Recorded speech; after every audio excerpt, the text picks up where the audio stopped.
Attracted to Artie. Yes. You say he's your type. Definitely. I'm not your type. I'm too skinny. Yeah. Okay. You like heavy-set men. I like heavy-set guys, and my serious boyfriend was like the same size as Artie. You hear what this girl wants to do? She wants to ride you. Yeah, Did you see the body on her? She's a stripper. She's not. She's a go-go girl. That's the difference. I've been to What do you Bourbon care? Street. You go with hookers. What do you care? I've been to Bourbon Street. They're strippers. But what do you care? I just, whatever, fine, okay, I'll fuck her. What do you want? This segment is You're stupid. like hostile to Why her. is it stupid, dude? The girl came down. She wants to have sex with you. All right, fine, That's great. dumb. So you're saying no, but I'm just not understanding why. What do you want to do? I don't know. Fine, She wants to go out with you When on a does she date. want to go out? Why I'll won't go you out come with her. How long before I can fuck you? And you're How long before I hear about, your favorite, album from the last 5 years on MTV3? Who's your Are favorite? you serious? What's your favorite group? I love Johnny Cash. I love you like go. Johnny Cash and like Eddie Money. all that. I love Like every- AC/DC. One of my favorites. What? Why is she being goofed on? I don't understand. am I why is this goofing on In other Artie? words, I'm laughing if at somebody, Artie. I know, if somebody wrote a letter to Robin and said, "Robin, I want to date you," and Someone did the other day. I know I'm going to try and get the guy down. there. Robin Why blew not? it off. But why is that bad? I mean, I'm just trying to hook you up. Robin dude. blew it off. She said exactly I'm trying to what help saying. romance. I don't know. Guy Nice trying girl. to get publicity. Well, Right? yeah. Talk to her for Christ's sake. Miss Modesty over here. Why are you treating her like she's a shithead? Why are you You're treating? treating me like I'm a shithead. I am not. I would do this for any of my bros. This is dumb, bros. This All right, look, fuck you. Look, I'll fuck you.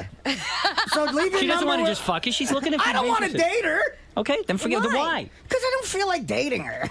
It's just a lot. You of don't even know me. You don't even- Exactly, and I want to keep it that way. Why? Morning, everybody. Welcome to the show. We are Sirius Satellite Radio, Howard 100, Howard 101, Thursday. Hey now. Hey now to you.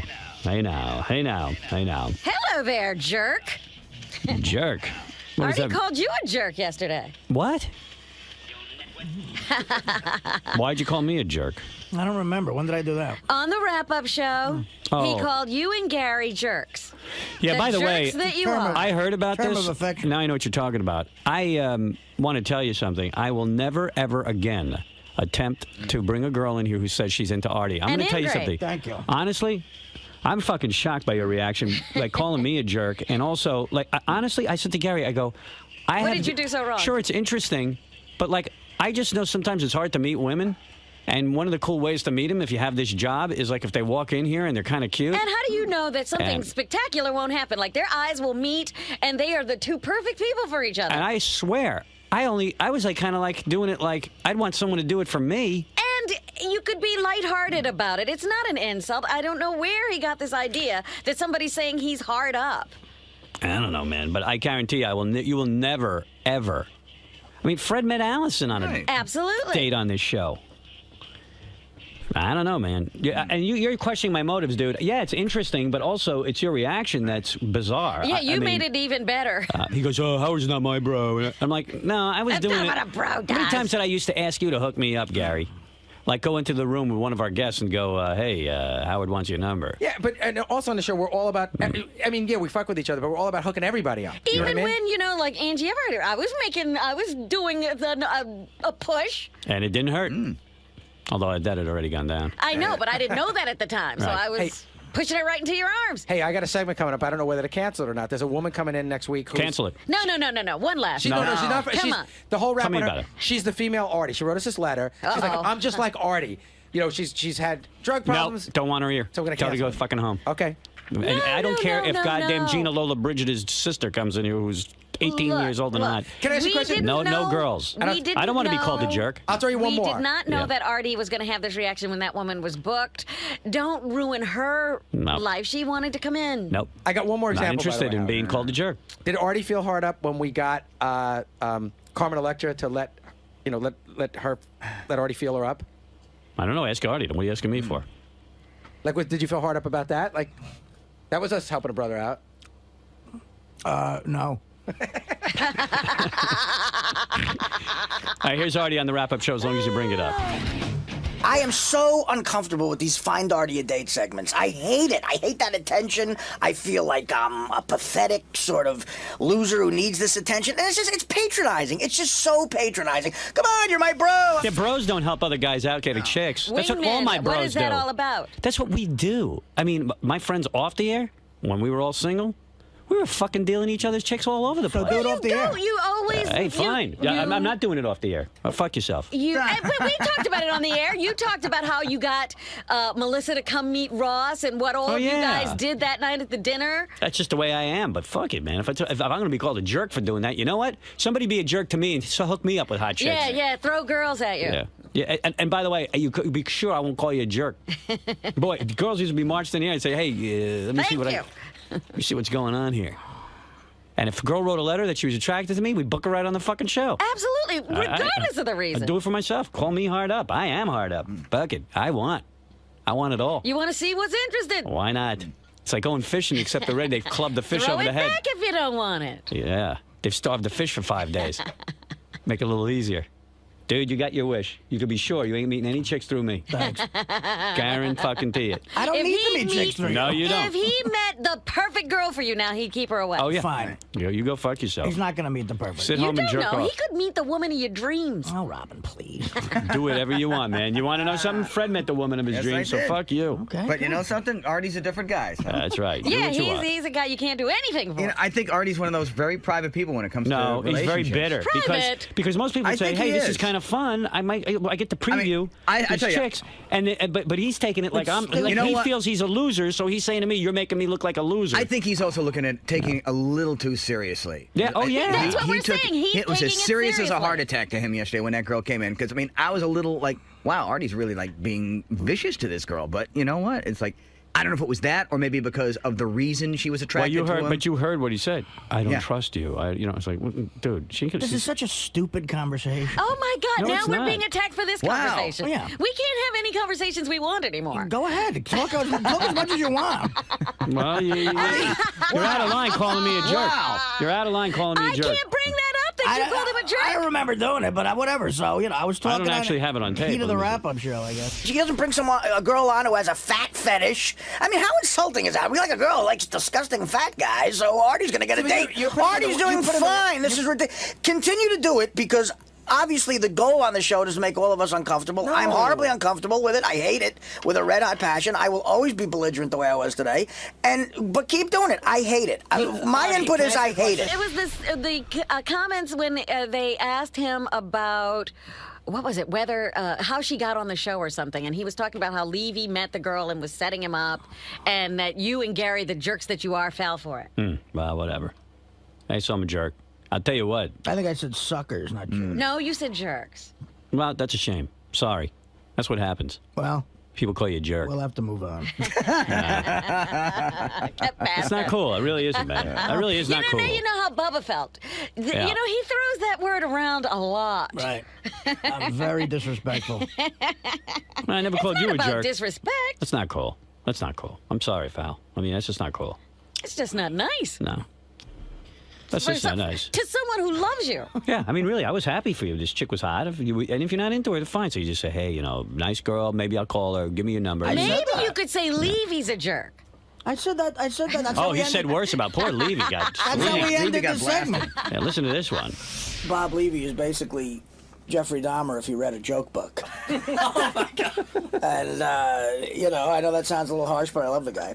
And he gets out on the internet and stalks these women and throws out this web of deceit and sleaziness and hair dye and bad coke, whiskey, beer breath, cheap fucking Target shirts and coupons for Sizzler's 2-for-1 steak on a Wednesday. His $40,000 house just outside of Philly somehow has a built-in pool. I have no idea what the fuck that looks like. Came with the house. His poor child who's being raised by a father who's just not there and a mother who hates being with the father. The father's in a basement that's damp, clearly doesn't have the proper heat or air conditioning. Somehow he gets over to this disgusting, jizz-drenched, stinky, whiskey-sobbing computer board and types out, who's out there? Who's out there in fucking virgin creepland that I can try to fuck with my web of grossness? And eventually he gets some takers, some poor women who have a background that's clearly troubling. This girl has father issues. She's clearly a mad Irish drunk. We don't know that. She has dyed black hair. Wow. What girl? He pulled girl who out a came in here. flamethrower on those people. Why'd you say that? She didn't have that. You don't know I that. love Gary throwing in the disclaimer. Well, yeah. I mean, you don't know the people. What Yeah, kind the of thing is dad that? could call. Yeah. Right. Well, The dad could call and beat your ass. let's do it. That's ridiculous. What's going on over there? What's going on with you? What's all the anger about? Nothing. There's no anger. The girl came in here. Now you're attacking her family. You're making shit Are up. you incredibly uncomfortable? There are things we can't bring up with you. Would you give us a list? We don't know. Well, there's no list. No. No. We don't want to make you uncomfortable. Good, then shut up. Oh, everything makes you Speech uncomfortable. makes him uncomfortable. Yes, I guess talking. Wow. Well, whatever, man. I'm not doing that anymore. Yeah, don't even talk to I'm him. doing him a favor. Don't even look back there. No. I mean, really, I'm not doing you any Does this favors. mean I don't have to come in anymore? What it means No, is... we want you here. What it means No, is... you gotta come in. Listen, you never have to come in here. You know that. If you hate this job that much, you never have to come in here. You know Well, that. I mean, yesterday it was just terrible. Well, The who fat knew guy, we're that? gonna get the fat guy laid. Oh my! She's into heavy-set guys. You're a God. fat guy. What are you going to do about it? You know, I mean, though, Tony Soprano. I have her to say, lawyer. this comes on the heels of a bad day that Artie had. I mean, What bad day? The bad day that his mom called him and he was drinking because of the let me tell comments you that she something. made. His mom's- and I think that carried over to the next day. Yeah, but There his- was nothing awful about what his mother That's did. right. No, but He I mean, needed an excuse to but drink. I'm not saying that it was what was bad, but I'm saying Yeah, Artie I had don't blame a that on my reaction to mother. that, which kind of set him off. Yeah, but his mom said nothing there. Well, you know, And- he's No, sensitive. Those are my issues. That's right. Right, he's yes, sensitive about it. Yes, that's ridiculous. That got his issues. mother called him. That we No, shouldn't I'm not talk saying to him that she. about I'm not a saying that she girl? did a bad No, thing. and I'm saying he had a if bad you got to reaction. start drinking in the middle of the afternoon because your mom said you used to look like George Clooney when Right, you were no, on Mad that- TV, I mean, he's got I'm issues. not blaming that on my mother. No, definitely. No, he's got a reaction to his mother that Right. he hasn't looked into yet. But we all do. You know, mothers push buttons. Oh, yeah. That's their job. Well, you have to realize that you don't bring it on us. What do we do? I'm we're just just saying. trying to It was have the some it was fun the here. first domino in a line of dominoes for poor Artie. And this is Mr. Poor Artie. Roastmaster. Mr. Roastmaster is super sensitive. I'm not the roast master. Oh, please. I thought Sal was the roast man. Yeah, sounds the roast master. Please. Bob Levy's the roast master. Artie's the No, cleanup I meant hitter. he's one of the best guys at roasting people, and spares nothing. I mean, he goes for it. But what is that? I don't understand what you're talking about. That's a roast. This is That's what what he's we supposed do. to do. We make people uncomfortable. Honestly, I'm going to go on record as saying this, and you can believe it or not, Artie. I did not do that to make you uncomfortable, and Well, you can all right, think that all fine. you want. Okay, fine. So if you don't like it, fuck it. I ain't going to go out of my way. In fact, quite frankly, who needs to do that for you? Good. Do It's whatever not you want to gonna- do. It's not going to I affect thought my it was. life I in did any it. way. I don't want my motives being called a jerk because I was doing it because you know what? I'd want someone to do it for me. I'm real shy with women, and if a woman writes in, and you know, If it's a funny troll thing. had come in here, it'd be one thing, Artie. Yeah, but even if a troll came in, so you go, okay, hey, nice girl, But whatever. that might have been a setup. Yeah. That would This have been was funny. just the girl who wrote us a letter. She wrote me a letter, and I went, you know what? If some girl wrote a letter to the show, this is my weird thinking. You're giving me the smile like I don't believe a fucking word you're saying, but I swear to God, this is the truth. If a girl wrote me a letter, I used to figure out a way to get her up here and let me look her over. Yeah. Even when I was married, just to see what I could get. Absolutely. And that's my feeling. I don't, and like my friends, you know, like I met Angie through a friend of mine, Mm-hmm. and like you know that happens in real life occasionally Yeah, how many times do you get hooked up? with anybody decent. So Right. I mean, I don't know if these girls are going to be decent, but you know, the girl says she looks like Lindsay fucking Lohan. I go, hey, maybe Artie wants to meet her, and what the hell? I mean, it might be fun on the air. Slam dunk. But if the guy's going to think I'm a jerk for doing it, fuck it. I'm not doing it. Forget it. It's over. Well, so we won't have that kind of fun anymore. No, and believe me, on a scale of 1 to 10, that ain't that much fun for me. Watch Artie gets hooked up with a hot Right, chick. and for you to take the time to tell some No. guy that a girl is interested in somebody other than you, that's, you know, Quite frankly, I'd that's rather major for you. I'd rather March chicks in here are interested in me. That's right, that's what I'm saying. Well, That let's do Artie it. should, I do should it. realize that. I do it all the time. I fucking beg the interns to come in here and tell me they love me. I got my own pathetic thing going. But, Is this what it's about? Because I got voted most popular. No, it's about the See? fact that I know that as a man, this is me. I projected this onto you. Right. I like to see what the fuck's out there that wants to fuck me. That's it. Well, it came up Bottom that on the line. wrap-up show she has a boyfriend. Well, I heard Lucky. that too. I heard that too. And I did got a we letter from the know? guy. I didn't know it. I got a letter from him yesterday, an email. And it turns out it's the same way Artie kind of has a girlfriend now. Oh, it's not that Yeah. solid. Yeah, I mean, it's not as solid. it's way more committed than anything I got going What, are on. they living together? Well, the guy said, look, I would clearly be upset if she slept with somebody. Well, you don't think that girl who's sleeping with you would be upset? Of course she would. She's upset I'm sleeping with her. I don't want to spend all morning on this. I'm just saying. Really? It's just Jesus. no. I don't care. It's not going to happen anymore. I guarantee. I guarantee it. Well, I'm very upset because I wanted to see the girls You'll who get were over it. writing When you you're in Burgundy, you'll about get over it. Artie. Julia Roberts When could I'm write in me a Burgundy. letter. I ain't giving it to Artie. Rip up any emails I don't from want chicks. Julia Roberts. She's lost her look. Jessica Alba. You know, it's funny. She's not hot enough for Artie. Jessica Alba calls, I'll do it. No, you won't because you won't know about it. She's not gonna get. You're know not what? gonna get the letter. You know what? what, Howard? You're I'll never take- gonna know. I'll take the chance that ain't gonna happen. Okay. Oh, if Jessica, it write does? us today. Write us today. Hey, Gary, I don't want Jessica any. ain't up. I don't want Artie getting any emails from any girls. Good. From this show. That's is the replay- greatest thing I've ever heard. You're This on. is replayed all day, Artie. All right. That's it. You're done. Girls, stop writing. Artie does not want to meet you. Yes. Doesn't even matter. He ain't gonna meet you. I'm gonna make sure of it. You know, I'll I have to always meet. feel so I'll have guilty. to meet women off the air. When I get the good luck. When I get these emails from these broads, even sometimes I get emails from people like who want to give people work and this and that. I feel I should give everybody every opportunity. I'm like that. I get paranoid if I don't. Like That you even might be- every dumb little request. Right. And it's like I go, Blocking man, fate. like this chick might be hot. And if I fuck Artie up on this and don't help out, I'm an Yeah. asshole. That's when I'm an asshole. That's when I'm being greedy. No, if you get a girl on the air who likes fat guys, Yeah. I'll insult this guy who You're fat. I say is my friend on the air and go, could you believe this hot chick likes fat guys? I'll do my bro, the gayest fucking thing ever, bro. Fuck says that. And I do, douchebag. Yeah, I know. Yeah. Is douchebag better? Yeah, and you want to know something? I thought you were a bro. Honestly. I don't want to be a bro. I don't even know what the fuck that means. You know Oh, exactly my what it means. God. A dear friend. And you know what? He so can't fuck take you. it. He can't Fuck take you. the You're not my affection. fucking bro. Good. Fuck off. He'll keep Fred as a brother. It's That's better right. like So that. there. Fuck off. Oh man.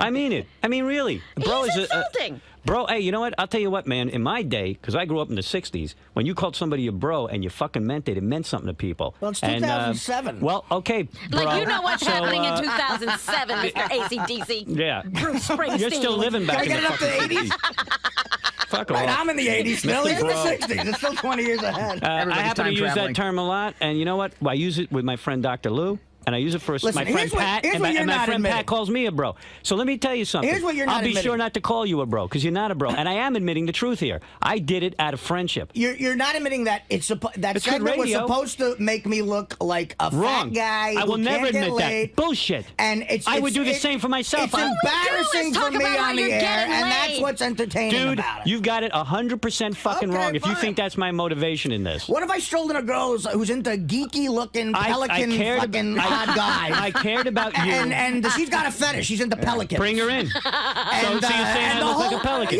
Yeah, you're saying I'm All fat. right. The You're whole segment is funny. about You're fat, the whole and I look segment like a is about pelican. this hot chick somehow liking an obese, disgusting Fuck guy. off. You're a fucking asshole. You're an asshole, and you better No, fucking you're see a not psychiatrist. admitting- You know what? Go take another tab of that shit that keeps you off heroin. 'Cause I you need fucking it. can't I'm keep gonna it need it yourself today. off. You're a fucking baby. What was the last time Artie got something so wrong? I'm trying to remember the subject. Oh, it happens every day. You're out of your fucking last mind. I time? mean it. You owe me a big fucking fat apology. Pelican Remember- fuck Like that. me? Yeah. Like a fat apology, like I'm fat? You owe me a big Oh, fat my apology. Yeah, you from a big point out fat my man. physical You're flaws full every of day. shit. Come on, you're full of shit. The point of that segment was Artie's fat. No, I'm a fag That's because the I called you a point of that bro. segment. Well, you know what, man? You're off the bro list. Good. There's Who lots of wants people to be on the wanna- bro list? You're not on it. I don't want to be on it. You're not on it. I don't care if You're I'm on off. it or not. Believe me. I don't care if I'm on anybody's bro And list. since bro is such a weird term to you because you've never heard it before. I've heard it before. Maybe it's because you got no bros. You're right. I have no There's bros. a lot of guys I know who I have think of some like friends. a brother, and one of them's Pat Menachia, and the other one of them, who I refer to as bro, is my friend Dr. Lou. Well, I'm sure And- you're and very Fred. good friends with him. Would you stroll And I don't in? call if Sal, Dr. bro. Lou, I don't know what Dr. Lou looks like, but if he had some odd thing about his look, would you stroll in somebody here and go? A girl wrote "This me a letter girl-" and said, I'm attracted to Artie. I'm attracted to heavy-set men. That's what she said. Right, so you turned And it I into said- fat.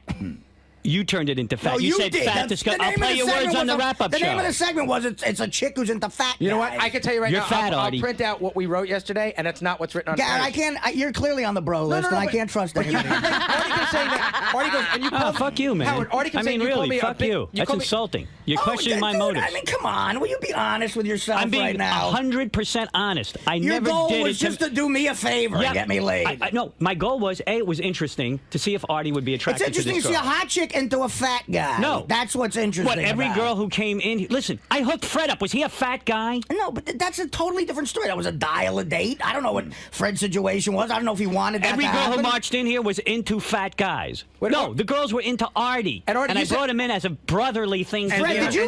did you ask for a dial-a-date, or was You know just what? sort It of was. giving it? oddly enough, ironically enough, fat girl dial a date didn't show up that morning. And we had to I volunteered to go on dial a date to save the segment. And it totally was an accident that anything happened. You might think that I did it because your self-esteem is so fucking low, but I did it because I would do it for anybody who was a major player on the show. If they wrote a letter to Robin, if they wrote a letter to Fred, if they wrote a letter to me, if they wrote a letter to Larry. And let me say one. And I've had tons of chicks come in here, and I go, how could a chick be into me, man? I'm fucking ugly. So thanks for referring to me as a pelican, fuckface. And I'll tell you something else. Oh, thanks for referring to me as a fat obese every single day. I do not. That's bullshit. Yes, you do. I do not. Yes, you do. You do. No, you do, Howard. All right. Oh, you don't. You don't talk about how much you weigh. You don't talk about your looks? I do. Yeah, right, okay. So now you have to attack me because I set you up with a chick. Who's attacking you? You're attacking me. You attacked me. You called me a jerk for doing that for you. So I'm just saying, I'm not going to be a jerk anymore. I'm not going to do anything for you. Fine. Do whatever the fuck you got to do. Good. Artie's got to do what Artie's got to do. Even I didn't say that. And, sorry I called you a bro because I felt close to you. But fuck off. Dude, you're not close to. How are we? We're not friends. We're not. I work with you every day and we talk work to you. together. We're not friends. You know what? You know what? It makes me feel close to you. You're somebody who helps my show. You're somebody who works with me. We have a good time jamming together in the morning. I'm proud to be a part of this show for the rest of my life. So that would make you my bro. That doesn't make us friends. That makes me. You know something? I'm shocked to hear you say you don't think you're my friend. Well, how are we friends? What do we do that would indicate a friendship? We spend 5 fucking hours together in each other's head on the air together. I allow maybe 3 or 4 people in this world to do that. Maybe it's not typical friendship. Are you Benji's friend? I don't sit there and fucking enable you to drink and shit, but at least, maybe those are your friends. But the fact of the matter is, I sit here every morning and share my livelihood with you because I think you're a great guy and a fun guy and a guy I want to hang with 4 or 5 hours a day. How many of your so-called good friends you hang with 5 hours a day? I don't work with them. We work together. So what? You can't be friendly with some. There's people who spend 8 hours a day with people. You can't feel close to somebody you work with? Sure, I feel close to you in the sense that, I care about you and I think you're a good person, but I don't consider us the closest of friends. I didn't say we're the closest of friends. Nobody said bosom buddies. I said you're my bro. That's what he's sort of saying. We're comrades in this. We work hard together. We're both on the same team. You know what? Football players think of each other in brotherly ways. They get out on the field and they fight together as men. We've been through a lot of battles together at this point. You've thrown in with me. Why would you thrown your career in with me, and you question my fucking motive with getting you a girl? Why would you question? You can't question my motives on the air. And you question my motive. You say I'm not your bro, I'm not a friend? Fuck you. That's not what a friend does. A friend doesn't parade a chick in here who's into fat guys. Guys in the arm, bullshit. No, that's not what a friend does. Well, don't worry, it won't happen again. A friend off the air says this girl might want to date you. Everything's on the air with you. Everything's on the air with you. Not everything. I don't know any girls off the air. No one's written me a letter in my personal life saying I want to go out with Artie. Please, let's do it. So you can make it your personal life. You could say a girl wrote me a letter. Why don't we get together and have dinner? I think she might like you. That's what a bro does. Unfortunately, there's not a lot of takers in that department. If a girl approached me, I would do it. I haven't been approached. A girl wrote you a letter. You don't have to make it on the air. You don't have to make it an on-air thing. Oh, I won't anymore. It proves that she might not just want to be on the air. And my motive for putting it on the air, my friend, is that I am very uncomfortable meeting people off the air. So, okay, I put that into you. I said, you know what? This is easy. If you don't like the chick, you never have to call her. You kind of screen her out on the air. It's a no. If I don't like the chick, it turns into this. And if you really like her, if I don't like the chick off the air, you move on. It's a private issue. No, but you had to fucking make a big deal of it yesterday. No, you made a big deal out of it by making it a bit for the air. So I reacted the way I reacted, and that's what happened. I made it a bit for the air so you wouldn't be embarrassed to meet these fucking chicks off the air. You're uncomfortable about meeting people off the air. Yes. Why does that mean I have to be? I was wrong, clearly. But my motive wasn't a bad one. My motive was because I wish someone would do it for me. Your motive was to make an entertaining segment for the show, and you're turning that into something like you're my personal friend. You did this as a friend thing. You wanted it to be exactly what this has turned into, a major issue for the show. You know how many different people who have written me letters and said they want to meet so-and-so on the show and so-and-so on the show. And I go, no. Yeah, of course it'd be interesting. Well, but also, it wasn't my intention to embarrass you. It was my intention hey, what you if the embarrassed me. I'm telling you, you embarrassed me. I apologize then. And I assure you, my friend, it will never happen again. Fine, good. Yeah, it will never happen again. You will not have any girls marching in here saying they're attracted to you. You could go fuck yourself if somebody wrote me a letter and said, I love you, and you were single. Shit. Somebody wrote me a letter and you were single and said, you know what, I'm in love with Howard. I would come to you off the air and say, hey, you want to get dinner with this girl? You want to meet her? I wouldn't parade her on the air as I would rather have it. I would rather have it that way. What the fuck's wrong with you? Why didn't you put that on the air? Yeah, I would have kicked her ass. That's good. That's because he's nuts. Everything's got to be on the air. I'm not nuts. I'm telling you, I'd rather screen somebody through the air then screen him off the air. Do you Sorry. realize I don't think I've ever had a real conversation with you off the air? Oh, no, you have. No, I haven't. That's a No, lie. I haven't. I sat you down as a friend because I was worried about you. Let me tell you something. There are too many fucking people Oh, and you who would do made that. fun of that whole situation. Bullshit. You know, this is how you get rewarded for honesty on the show. I let out that I was addicted to heroin. And I cared about you. Yeah, for 2 seconds, and then there's 82 2 song seconds, parodies, and the next day you're playing my my phone messages. That's Artie on heroin. Here, listen, that's Artie calling us up on heroin. And then you just yell it out on the Letterman show, and you somehow got an ounce of decency and called him and said, I'm not comfortable with that. No, you I talked blurted about out it honest on things, and Letterman. you don't. You blurted out on the air, and I talked about it, thinking, well, if he's talking about it on our air, and Yeah, then I but said you to don't. Letterman, would you please edit that out because I'm concerned that it might affect Artie. Right. But he doesn't care But then for about 5 you. hours a day on a show that's got more listeners than Letterman, you fucking Well, do you song talked about parodies it here. Right. I blurted it out in a time that was it was a very difficult moment. Okay, and you so weren't don't be mad at me for that. What Yeah, are but we you- talking about here? Now we're on to heroin. We Yeah. were talking about the girl. He's attacking me He's for got everything. a lot of issues now with you. I know, but I'm I talking didn't know about that. our on-air and off-air relationship because you brought that up. The friendship. I didn't bring it thing. up. You said I'm not your friend, so fine. I'm not your fucking friend. Who cares? Well, I thought I How can was. you have a conversation about something that doesn't exist? If you came to me with any request or anything, I would make it happen. And the fact of the And matter you is, as well. That's I mean, and you the know, fact I- of the matter is, I do consider you a friend, and I've invited you to my home several times. You've told me you can't come, and I've it's been to your And it's home. probably I've invited you 90% more to my house than you've ever invited me to your house. When did you ever invite me to your I house? invited you to my house Bullshit. once. I did. I invited Never. you to play cards once, and you said you were Bullshit. going on a trip. Oh, well, I was away. Right. But I've well, invited what do you you to think? my I home. just sit home and go, I don't want to go to Howard's? I had something to do. I don't know, man. I'm just telling you, man. I don't invite people who aren't my friends to my home. I went to- when I've you were been to going your through your house a shit couple with of Dana. times. I said to you, come out and hang out with me and Jimmy, and you felt funny about it. I said, come on out. Let's have some fun. No, I'm not a friend, Artie. You're a fucking asshole. You got fucking major issues, and that real conversation I had with you, you should go see that fucking psychiatrist prontissimo, because shit's getting to you. What's getting to me? Nothing's getting to me. When you're sucking on those tabs, something's getting to you. Well, listen, yeah, I'm I'm an telling addict. you, I don't wanna There's make no it- question about the fact that I'm an and addict. an addict means something, Well, pal. that's covering something, Artie. Yeah, I mean, I don't know what it's I've had covering. those issues a long time. Yeah, like from birth. But this is a different situation. Oh, boy. This is not a different No, situation. Rating a chick who's into fat Oh, guys. you devil. Sorry, All won't right? happen again. I Good, apologize. don't do it again. I said I You wouldn't. little You can, devil. you can be sure you will see no women here who are into you. Thank you. You go fuck yourself. Crying out loud. Fucking guy. Bro's so gay. The gayest term. Well, maybe it is. But we got a couple You of can't bros. love some people. Yeah.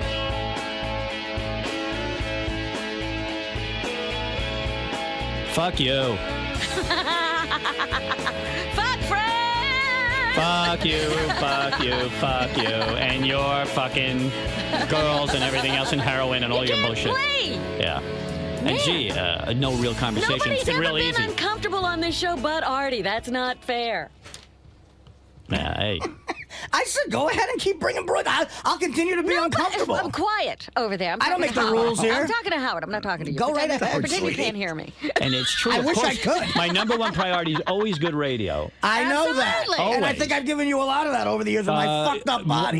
More good radio than anybody, and I love you for it. But I'm sorry I say and I'm not I love even you. referring to being talented. I'm referring to being a fuck up. Of So all when my I say fuck-up I ways. love you for that, is that gay? Or am I a bad man? I You're not almost my died bro? of alcohol poisoning on the show.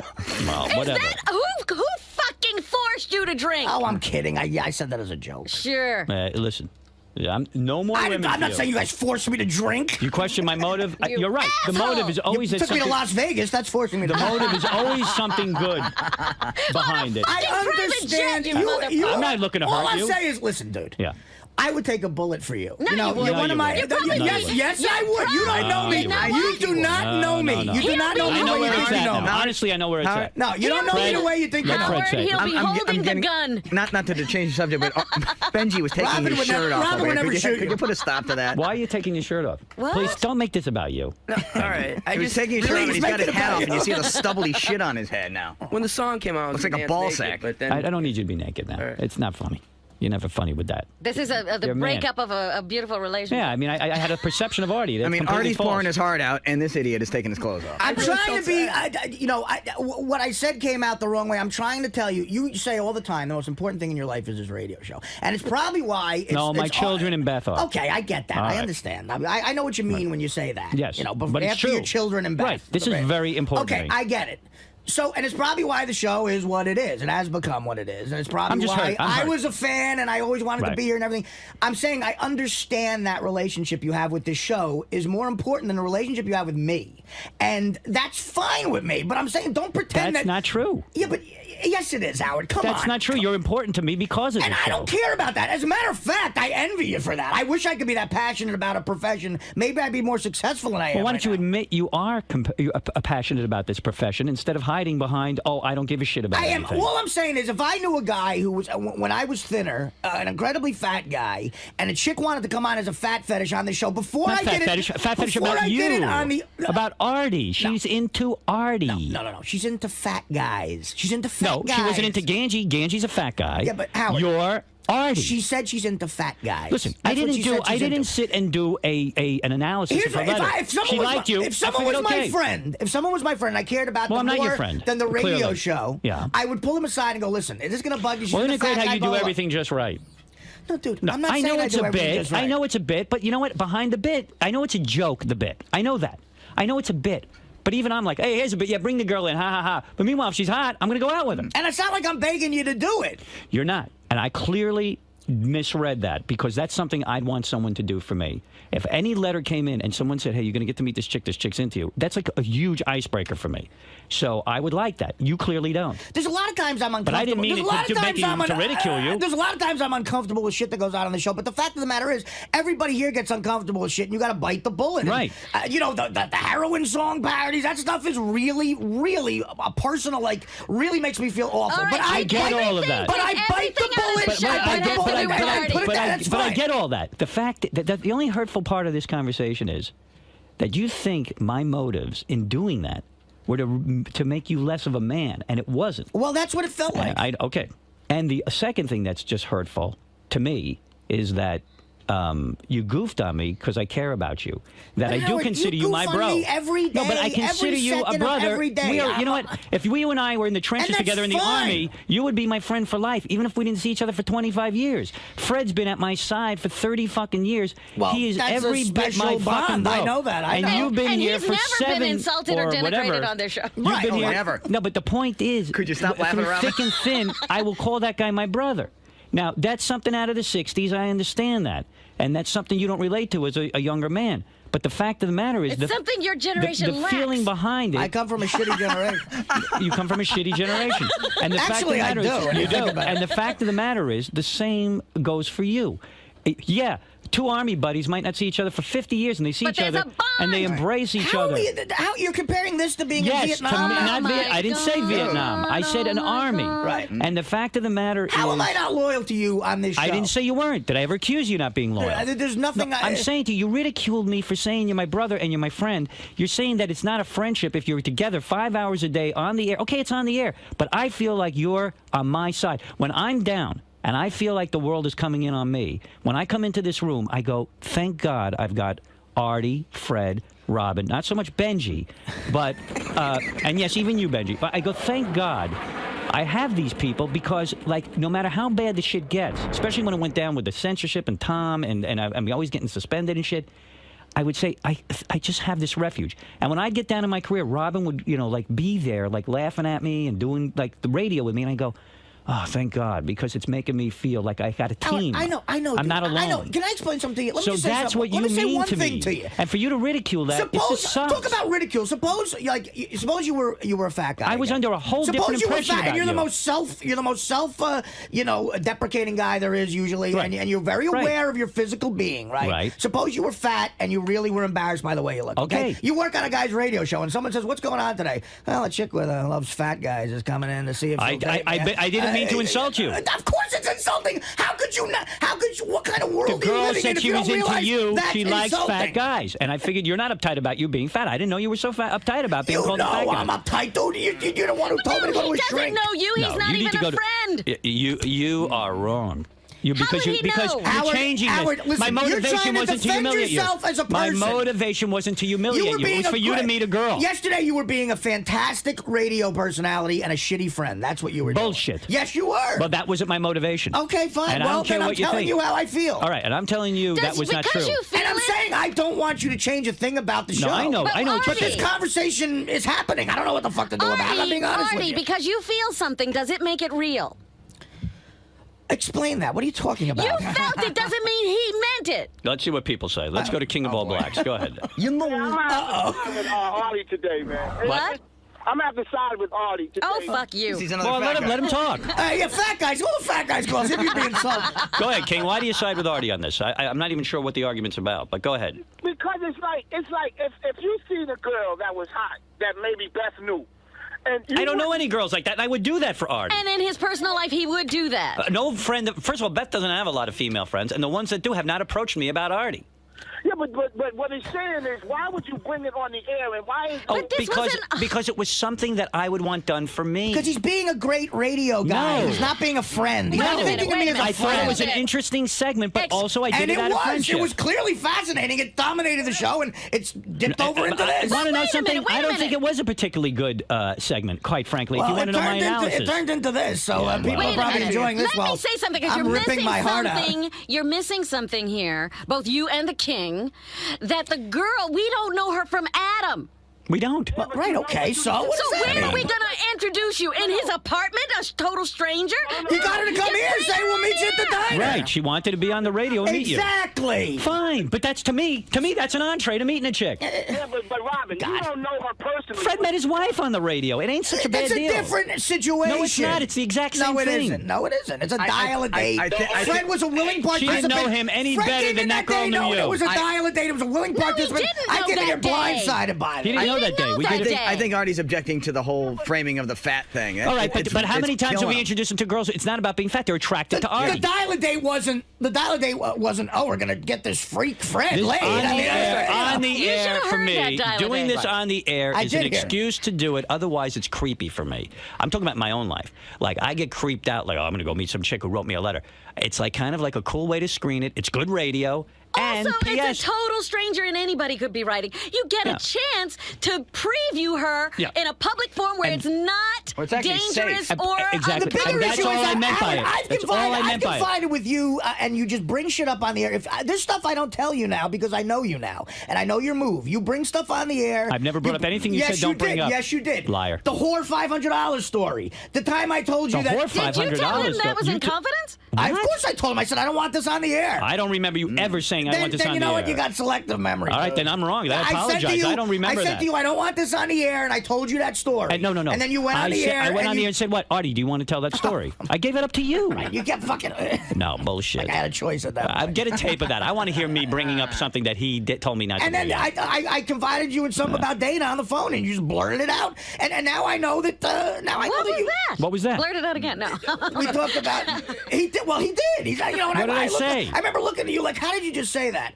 What the fuck was the issue? I was talking. There to was you on one the thing. phone. He's right. I think this might be it. Go Of ahead. course it was, and I'm like, All no. right, okay. I might have fucked up. Go ahead, yeah. Yeah, but Howard, listen. But the point is, I would never in a million years think All about right. doing that to you, and you do it, and you, I and you don't. go, oh, You I'm make it sorry, like I and do it's it all just the turned time. up. Bullshit. That's two examples No. to where I'm scared. Many people If here I have told tell me you things in something- confidence. If I tell you something in person Yeah. that you think would be so incredible for the air, you know you're going to figure out a way to pick it up. No, bring it up on I the would fucking say air. to you, Artie, can we talk about that on the air?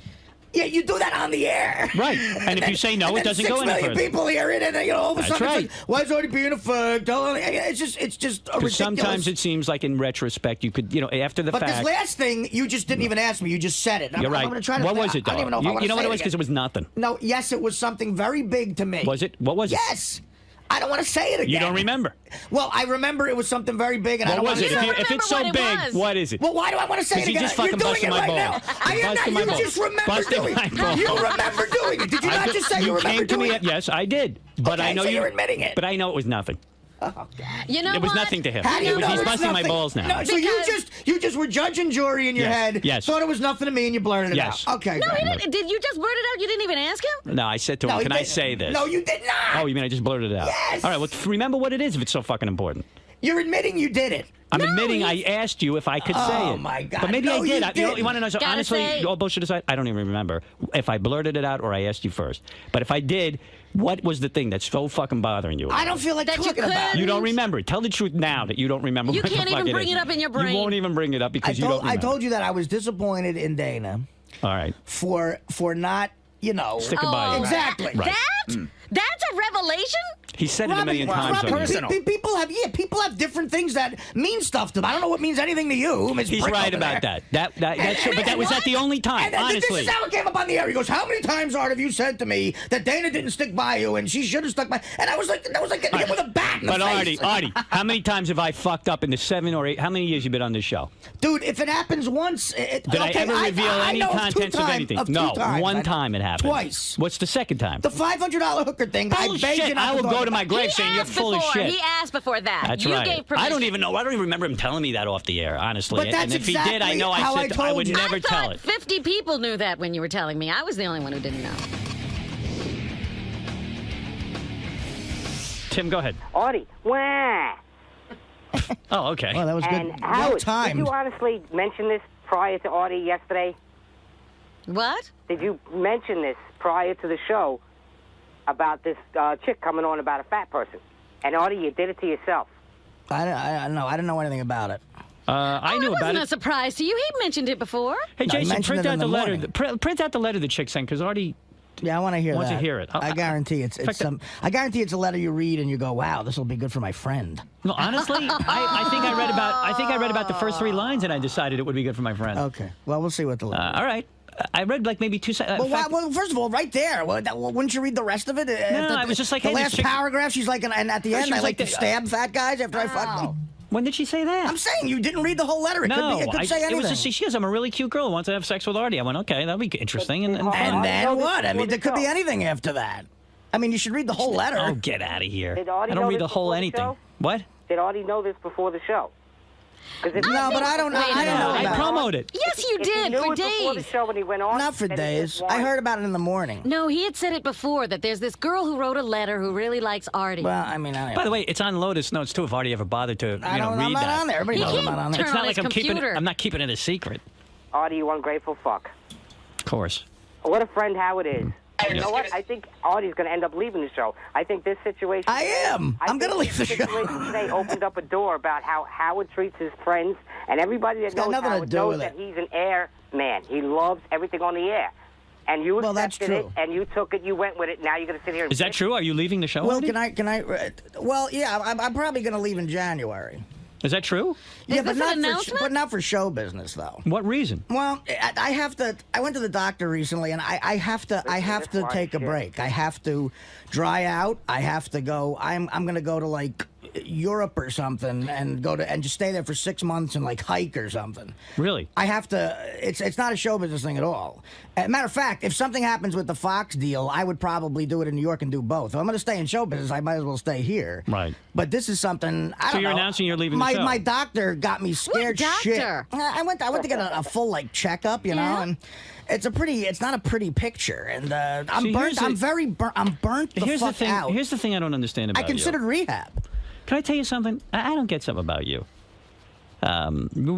Well, I'm not going to say anything. Forget it. No, but it's I not my can- place. but go ahead. No, I mean, no, it's not my place. we're But on so the you're, air, so you're you're telling well, me if now you that were you're a friend, leaving. he'd talk to you. But So you're telling me you're leaving in January? Well, I might even go to rehab. Really? Yeah. But why wait till because January? Just is not right. rehab. I'm not 'Cause he wants to have fun I'm not first. abusing anything right now. It's like I don't know what to call it. Like I need to dry out. you need a mental hospital, like a nervous breakdown I might. place? I might. That's I'm what it burnt. needs. I'm burnt out, and I need a break. And like, if at the end of 6 months I come back and there's something going on. To me, I'm finding out about myself. I always thought I needed like attention in show business, and I'm finding I don't. I could be happy if I ever really dealt with the issues I have in my fucking head properly. I think I could be happy working at a fucking deli or something. That's what you think. And I have a good amount of money packed away. I don't I'm live. gonna I tell you don't what live. you- I don't you live want me an to make a prediction? I don't live an How old are you? extravagant lifestyle. Here's my prediction about you. I'm not leaving the show. I'm leaving show business. Okay. Technically, Here's what my prediction. I'll be 40. Oh my god. Here's my prediction about you. Right. I'm gonna die in Italy. No. No. This is what you think you need.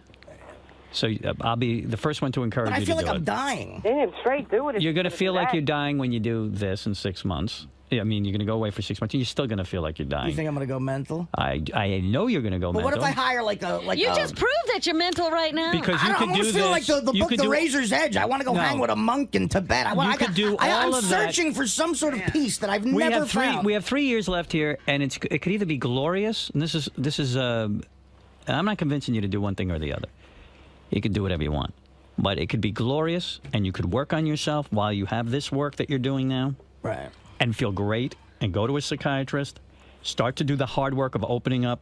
I've tried for 6 not gonna years. be I've easy. tried to fit that into my come on. situation, and You're not willing to do it. So going and living like in in Italy, Europe, in a monk's. you're not going to feel any better. I'm not talking about the rest of my life. I'm talking about for 6 months just drying out. Just no more to road. Dry no out more today. To, Try out today. I'm No not- more I'm- road, look, and I'm do not your saying radio I'm not show. abusing any drug No, right I know now, that. but I'm really just. You feel like you're going to burst. Howard, I'm going nuts. You're going to feel like you're bursting.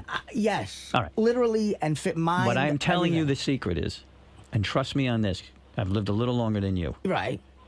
As someone who has had similar feelings many points in his life, it comes down to no matter where you are. But you had something connecting you, your kids. You know, I mean, I got like, But I feel like I got an open canvas there, and just I could just go try to. Well, you don't. find some sort of peace. All right, well then look at me, Artie. You think I've never felt the way you do, or wanted to run away, or saying I just need time off because I have to get I'm not myself asking for together? time. I would never Have ask you you ever guys been for time exposed off. to No, the I'm world? not saying No, that. that's I'm it. talking about in life, But- taking like the time out you're talking about. But to me, today, you could quit everything. I would quit everything but the show, but that's up to you. And focus on being healthy. Commit to going to a psychiatrist 4 times a week. Opening up, as painful as it is, and as much as you don't want to go, just force yourself to go. Say, this is something I need to do. Because I guarantee you, my friend, I mean, not my friend, but our coworker. Bro. No. We won't even be that in January. I guarantee you, when you're in Italy or living with monks or whatever it is you think you're going to be doing that's going to dry you out, you're going to be the same Artie Lang. Let me tell you, Artie, while But how we do you were know on that? I know the it. air, while we were You on think the air changing at the environment- NBC, I was having a nervous breakdown. Right. And I started therapy, and I would go to therapy before the show. And there were days I walked out of the therapist's office and I said, I don't think I can work today. Well, you know, doing this show is a sacrifice too because of the schedule. And I'm being honest with you. After 6 years, I am not willing to make that sacrifice anymore. Yeah, well, I'm then you telling gotta I'm not leave. willing. That's I want to another see. thing. I want to see the whole Super Bowl for the first time in 6 years. I want to. I know that sounds dumb, but No, I that's want what to you go need to out on a do. Tuesday night maybe. And listen, I'm not saying I would never leave here like some sort of pompous jerk and say, oh, I'm going to do this and that. And if I would fully any project I did after this in show business When would did you come to probably this fail. conclusion? When did you come to this conclusion? About a month ago, I went to go see this doctor, and I mean, he scared the living fuck out of me. This happened to me at Mad TV too. Some guy told me, you know, I had a physical, and I don't know. I haven't been able to figure out a balance of this schedule and living healthy, and I don't know, man. I really, Howard, I feel like I'm gonna fucking just drop Artie, even right now, I was on the phone last night with a guy who's coming to New York to detox me Why? because I feel very unhealthy. Right. Well, you But see, I don't think about quitting my job. I And think about, all right, how do I get healthy in my life? Well, he has a different attitude toward the job, and it's not the wrong attitude. I don't what I'm have saying is- disrespect for this No, job. No, I don't say No, no, no, disrespect. When I mean, first got this gig, some friends of mine, comics, said, Art, that's the greatest job of all time. I give you 3 weeks. And I said, listen, gave you because 6 of the months. schedule. And I said, listen, guys, you're wrong. I said, this ain't the Z Morning Zoo. I'm on, you know, the classic show of our lifetime here. It's going to lead to other things. I'm going to have fun. I'm in Right. New York. And, you know, I made it work for 6 years. And now it's very hard. I have to sit down and look at and assess my life, which has been in shambles forever. What's I've the made longest time you've been straight? What, sir? What's the longest? let me get rid of this guy. Yeah, CK, really. you're on the air. Go ahead. Artie thinks my life's done. My relationship let me- is gone. But I mean, Robin, so you're saying I'm trying to avoid No, the those things guy, in the the guy future. clearly needs to leave and find out what that's like. CK, Yeah, go ahead. You're on the air. Really, he needs to find out. But what I know about life is that your life is not different when you leave here. You're still a mess. Well, he's got to go prove But that to we're himself. different people, though, Robin. And maybe, No, you're not. You're not. okay. You're not any different. CK, everything you've done. That wasn't a you've had- racial comment, by the way. I think Everything you've been involved with has involved addiction. So it's not this show. When you were doing Mad TV, there was addiction. No, I when you were know. doing Like, movies, there was when is addiction. that going to stop? When is that going Never, not quitting your job. If this job, which was like a dream job to me, and all this money I'm it's making, not going to stop unless you go to therapy, and you can go to Yes, therapy and because still you're work. looking for something outside of yourself to make you stop. You have to stop. You think if you stop working, it's going to be some kind of revelation? No, not altogether. I think if I take a sick, I need more than 2 weeks. I need a 6-month thing where Well, then you whatever gotta the do fuck it. it is, and then if I come back, How do you know it's 6 months? He makes pronouncements. Right. CK, you're on the maybe air. it's a month, maybe Artie. it's 2. I don't know. Yes, CK. Find out that you have diabetes, or that you are like on the verge of having diabetes. Yes. Is that what you found out? On the well, my father was a diabetic, and I Yeah, found out because I'm on the verge of it. Aren't you? But didn't month he ago test when your you- blood, John Hine? There's all different types of If diabetes. you're over 140, and you have that test done like twice within a month, you have diabetes. The doctor took blood tests on me. You know what I mean? It's like Right, it's the very, real stuff. He did the whole fucking thing that I haven't done in a while, and it scared me. And I said, well, look, ever since I've been an adult, whatever the fuck it is, you say it all the time. I haven't dealt with this stuff with my father properly, and you know what? You're right. I went to a shrink at Mad TV because they forced me to, or they were going to throw me in jail or fire me. And I saw the guy 2 times. He was a pill pusher, and I took the pill and I kept going. Right. Eventually, I went back to drugs and drinking. It's like a horrible cycle. Right. And after 6 years of doing this, It might be time for a break. I don't know. I don't want to die. You know what, Art? I don't want to think- drop dead. I mean, if I drop dead, I'll try to do it on the air. Yeah. No, but Art, That's nice of you. Art, I hear what you're saying. No hard feelings. Whatever you decide is good with me. I've always said that to you. Don't be sad. Now we're Whether- not feeling whether- well. I know you didn't think I was sincere, but when I said you're my bro, you are. And the fact is, if you need 6 months to go do your thing, you go do it. And I'm just suggesting to you that Do not before wait. you throw this away, you have to realize the Right. pain in your life is never going to change whether you're working or not, or even this schedule. This schedule, by Yeah, it's some not getting up standards, early. is not so bad. Right. Believe me, I've worked Well, worse. it keeps a structure, but I don't know. I haven't been able to see what I do is, and again, the money I made on a sitcom is one thing, and I realize there's not that kind of money in radio. That's but, right. But to live the kind of lifestyle I'm used to, I have to go on the road. Right. And I don't know, between the road and this, I am just burnt the fuck out. And I know that if I the longer I stay here, the more they're going to throw these gigs at me, and it's hard to say no a lot of the time.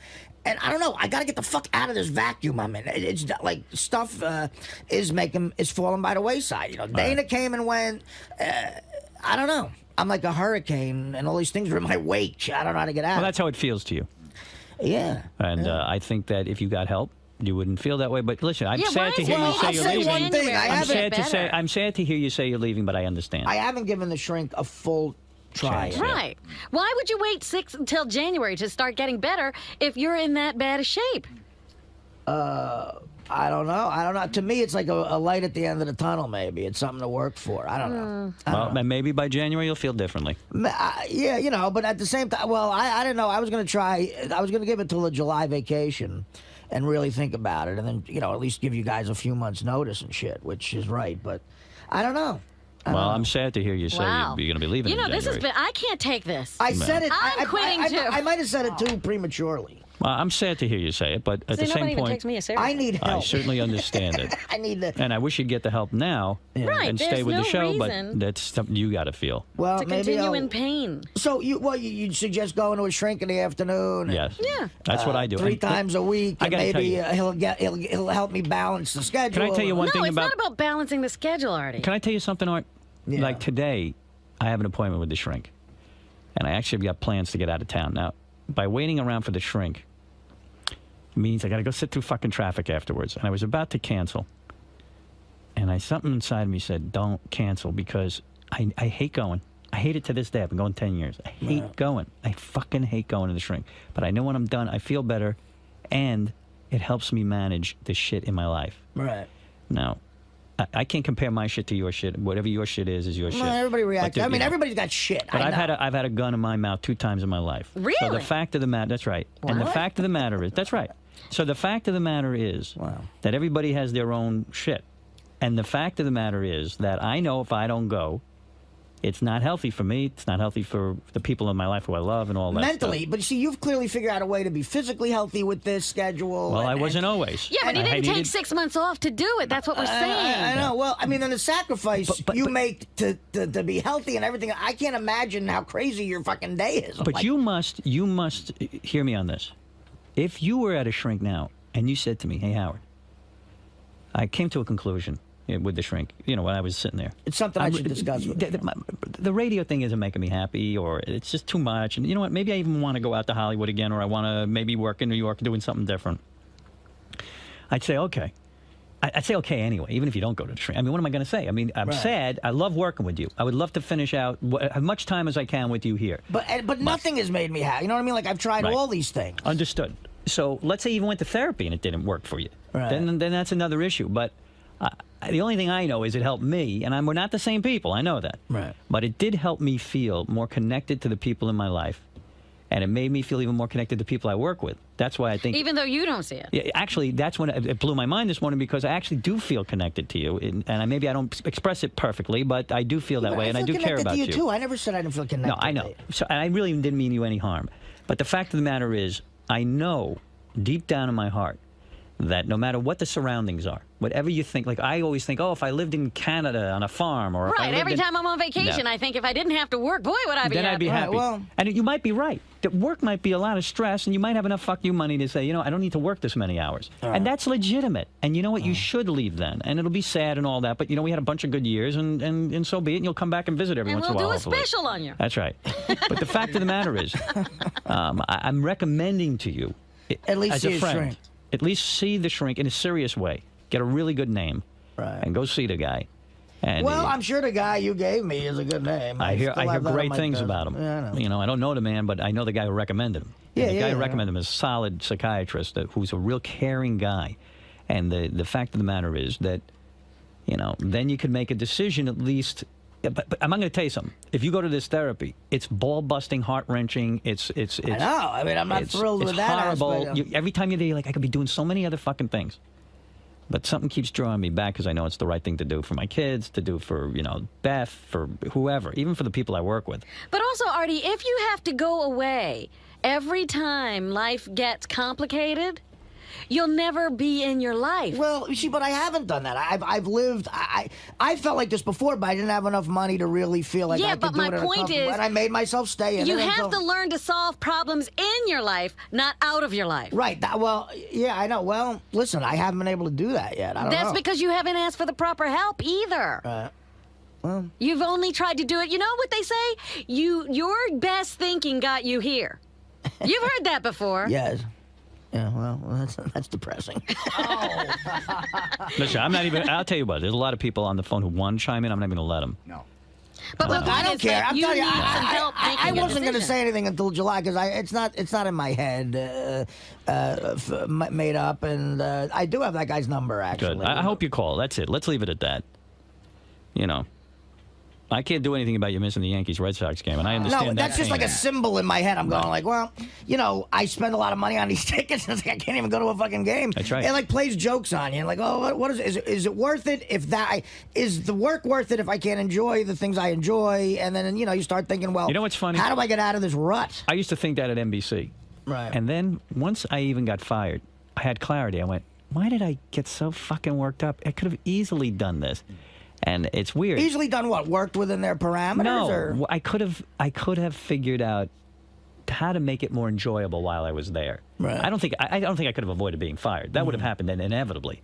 But I didn't need to have all the angst and the just fuck Right. it. I'm filled You're with filled with it, angst, and I think absolutely. that angst doesn't go away just because you have the change of scenery. Even if you quit working and you put yourself on a farm, Right. There's been that Larry Sanders Show had a great episode. Larry figured if he went to Montana and retired, he'd be Right, happy. right. He lasted 3 days. I know. I love that You know. episode. I get it. I know. Yeah, but anyway, listen, you'll come to the right conclusion either way, and you have the full support of me. No, I know. No matter what you decide to do. And If look, it's nobody January, springs then something on me. I knew the Right. schedule getting into this, and it was a blast. And Right. I just slowly but surely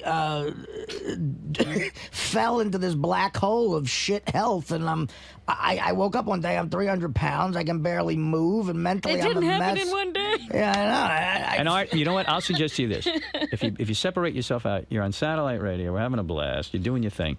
Creatively, it's great. So but you gotta say that's the only thread that keeps me from madness. The fact that I can go home and go, you know what? I was funny today. You know what I mean? Like I earned my paycheck. The show was funny or whatever the fuck. But you it know. could be that you decide And rightly so, by the way. It's your decision.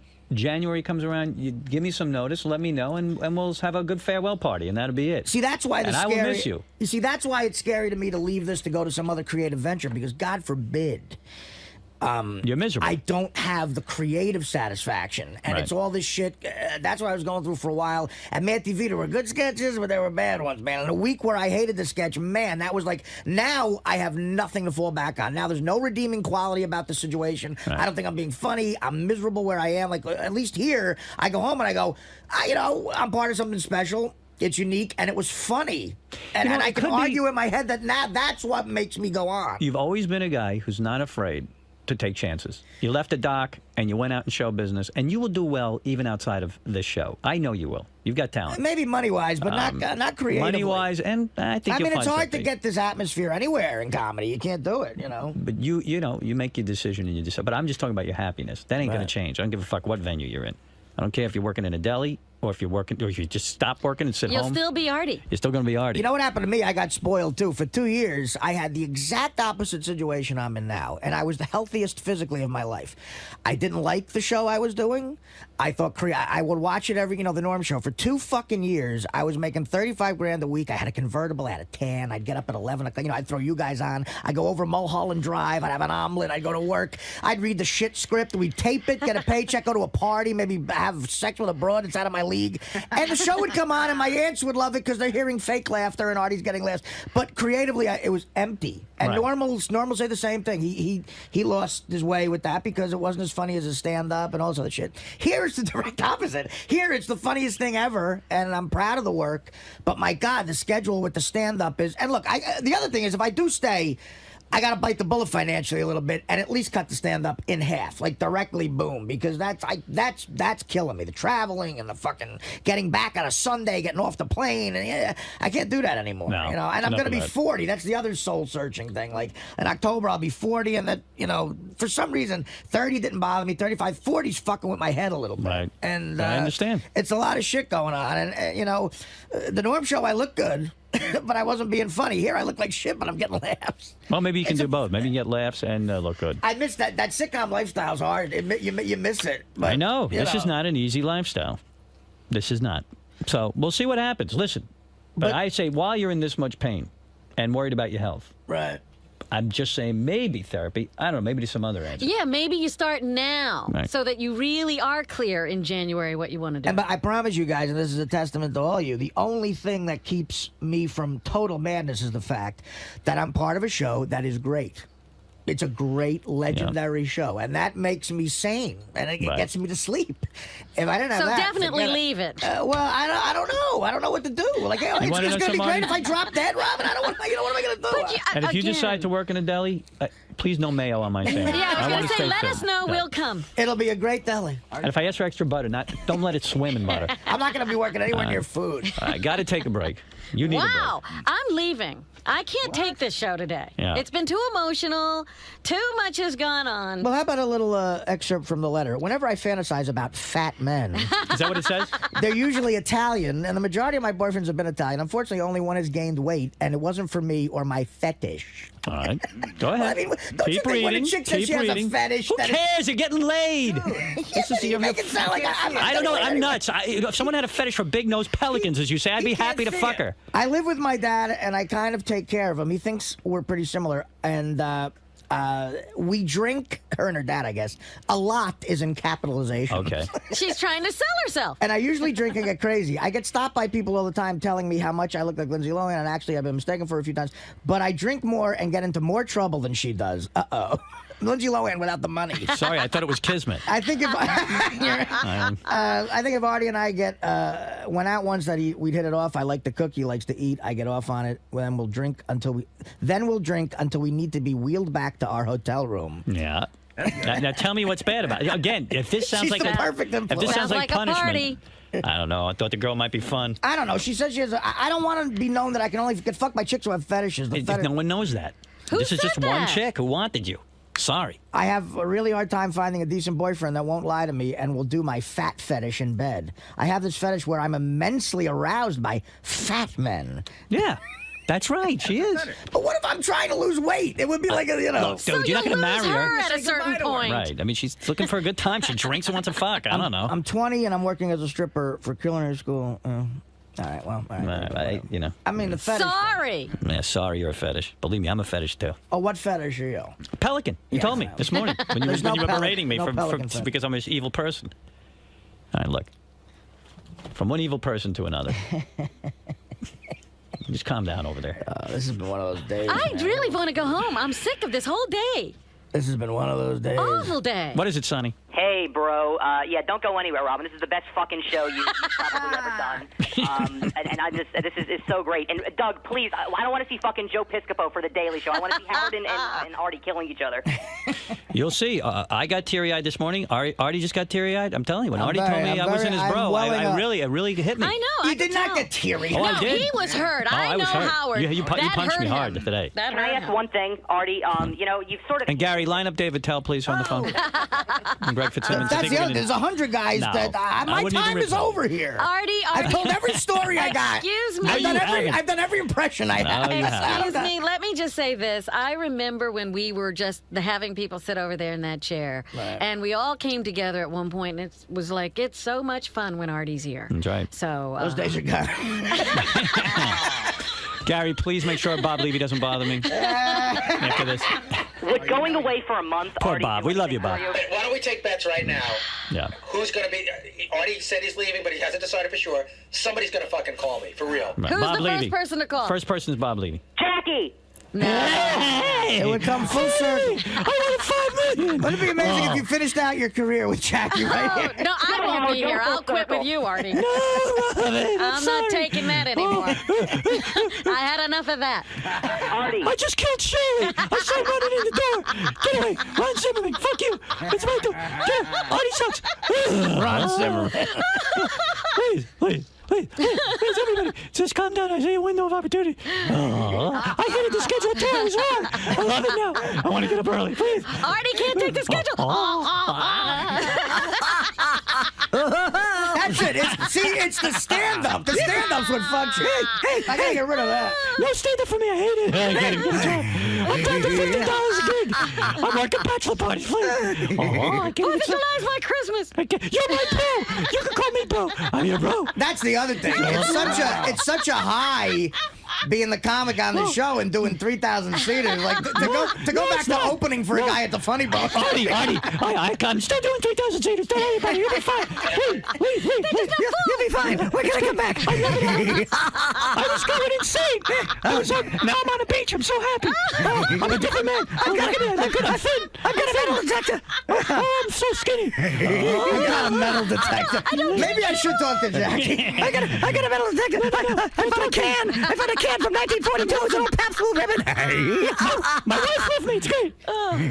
Yeah. I love how this turned into bashing Jackie. The guys are saying that they want to pull Artie's roast of Jackie, where Artie got up and said, I couldn't get up early. Wah! Hey, I can't get up early either. Hey, look, it was a roast. I could see Artie and Jackie sitting on that jetty together, just, saying about... Oh, yeah. No, the jetty's fine. No, please don't convince Artie. Artie, break the jetty. Artie, I swear, you want to hear my life now? I get up some days, I do stand-up, I play to 3,000-4,000 people, and then I just go home and relax. Right. I invented a joke box. I got a joke box, Master Junior. In my spare time, I get people to come to Vegas to go to a condo. Artie, here's a joke, Master Junior. Take it to Italy with you. Go ahead. You try out. I'm trying out. I've got a joke master that is Swiss. Go try out, Artie. Go try out. Poor Jackie. I tried out. I don't drink. I'm a lot of fun. At least, at least I got no wife to leave me. It's great. I sit at home alone, stare at the wall. It's so good. You're so relaxed. I blank out my home monitor. Nancy's beautiful. I love her. I finally have all my shit together. I love her. It's great. Oh, I wish the phone would ring. Telling you. Artie, would leaving for a month do anything for you? Yes. 6 months. 6 months. You need 6 months. Dude, you know what? You make a good point. I don't know. Maybe the other thing is maybe I'll go out to Europe and, Out to Europe. the heroin's great there. What the hell are you going? Go to Marseille. You're going to USA. I'll stop by Burgundy and see it. Where are you going? Burgundy. I got distant relatives in Alto Villa outside of Naples. They live in a mud hut. Right, okay. You'll last a day. They're not looking for you. They're looking to get here. You'll get out of Italy faster than Robin got out Could of you India. imagine if I show up there my relatives, I got pictures of them. They got no teeth. They live in a mud hut. They're gonna be like, when are you handing out the lira, That's cousin Artie? right. I gotta go. I gotta go buy an alarm clock. Oh, 2 alarm clocks. I don't want to be late for work. Oh. I'm gonna get a new chair. The hotel didn't give me my wake-up call. Get me some finger cuts. They need me. Oh. All right, listen, we got to take a break. Artie, I wish you luck with whatever you do. And we'll be back right I'm gonna have a after heart these attack. words. Please. Well, Artie was really upset that we had the girl in, who had a fat fetish. And I sort of get what he's going for. We brought in a girl that dug fat guys, and, we're goofing on the fact that he's being fat. But Artie goofs on the fact that he's fat. It's hard to know when it's hurtful and when it's not, because Artie will be the first one to make fun of his weight and talk about what he's eating and all that stuff. And, yeah, we brought the girl in for a bit. But we were also trying to hook Artie up. I genuinely believe that. I totally get where Howard was like, maybe like Artie was not that he's desperate. We never said that Artie was desperate. And Artie kept saying on the wrap-up show yesterday that we were saying he was a, what was the word he was using? A disgusting fat fuck. And I said, Artie, we said, the girl has a fetish for disgusting fat guys. Artie put in the disgusting word. Nobody ever said Artie was disgusting, but that's how he sees it. So, all right, that's how he views himself. And, we really were trying to hook a guy up. That's how I saw it. That's how Howard saw it. And I know that I was defending Howard on the wrap-up show yesterday. When we were talking this morning before the show, Howard and I were both really surprised that was Artie's opinion, in the sense that he always goofs on himself, and it's just hard to know when it's hurtful and when it's not. And nobody was looking to hurt his feelings. I was feeling really sad because maybe you might describe it as selfish, but Artie is a huge part of my enjoyment coming to work. Just Artie being there. He's I would feel a huge emptiness without him here. It's like when I worked at any job you work at, like if you work at a 7-Eleven or a McDonald's, there's always some people that just, as much as, people. You don't even seem to understand the show. You just ruin everything. You gotta be funny in here. I can't wait for you guys to see this on Howard TV. Daily shows, classics, and exclusive behind-the-scenes access. Well, that's going to be on Howard TV. The funniest, sexiest, most star-studded network on TV is Howard TV On Demand.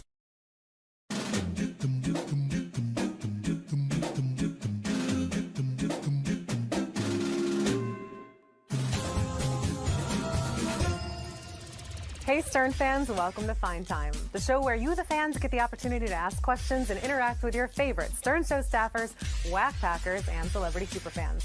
I'm your host, Rachel Fine. Now, my guest today is one of the original members of the Whack Pack.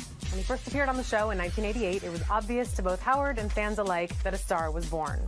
He has a debilitating speech impediment, which makes his voice impossible to forget. He once shit in his pants while waiting for Gary at an appearance, and he's had sexual encounters with both men and women. He's a man who sounds Korean and has a lot to say, but sadly, you're probably not going to understand any of it. Ladies and gentlemen, he is Fred the Elephant Boy. How you doing, Hi, Rachel? I'm good. How are you? I'm great. Good. Thank you for inviting me here. Well, I'm so happy to have you. Lots of questions came in. I'm going to jump right in. Question from Joseph M. Joseph asks, what was your favorite moment on The Stern Show? My favorite moment, I think it must be something to include me, was doing the Cleveland photo and speaking to 10,000 people in Cleveland, Ohio to introduce the staff. And now the moment you're ready for, the one you give me, the King of Media and the King of Media of Cleveland, Dwayne for Howard Stern. And to show we spent all day in a strip joint and then did a show at the Chelsea parking lot. And to me, that's where I met my girlfriend, and that was the best moment I ever had. That's wonderful. Question from CWB in Tennessee. He asks, what is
John asks, at what point in your life did it become acceptable to shit your pants just to be on time to a Stern-related event?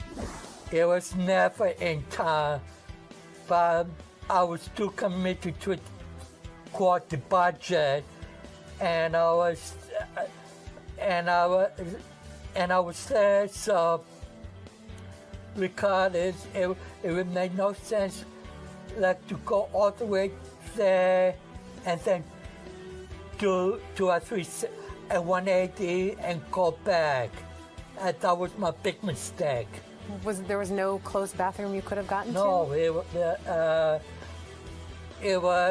was no place because that area is mostly industrial places, factory, there was hardly no stores there. What about like behind a factory or something instead of in your pants? I was looking, but then it was too late. Oh. That's the first thing I did once I get there.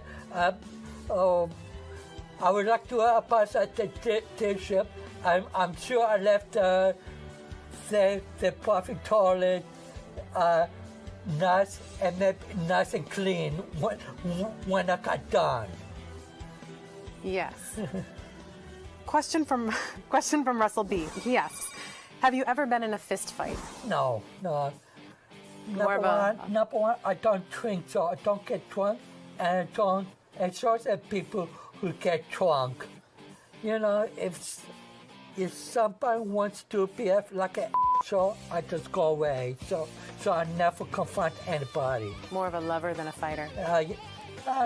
You should try me sometime. A fight? No, a lover. A lover. LED asks, what do you keep in your fanny pack? Using my radio, my money, my cards. You want to show us? Okay. That's it. I got my money in my front pocket.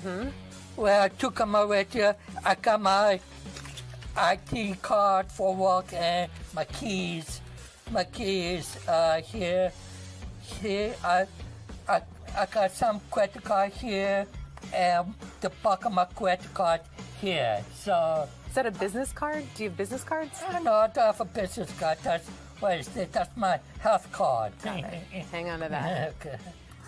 Question from Scott P. Scott asked, do you feel bad that you are not on the show that much anymore? No, because how it kept me alive. He can only do so much with me, and then it become all dead. So if I never appear, I'm not going to grab buckets off it. I'm not going to throw a tantrum.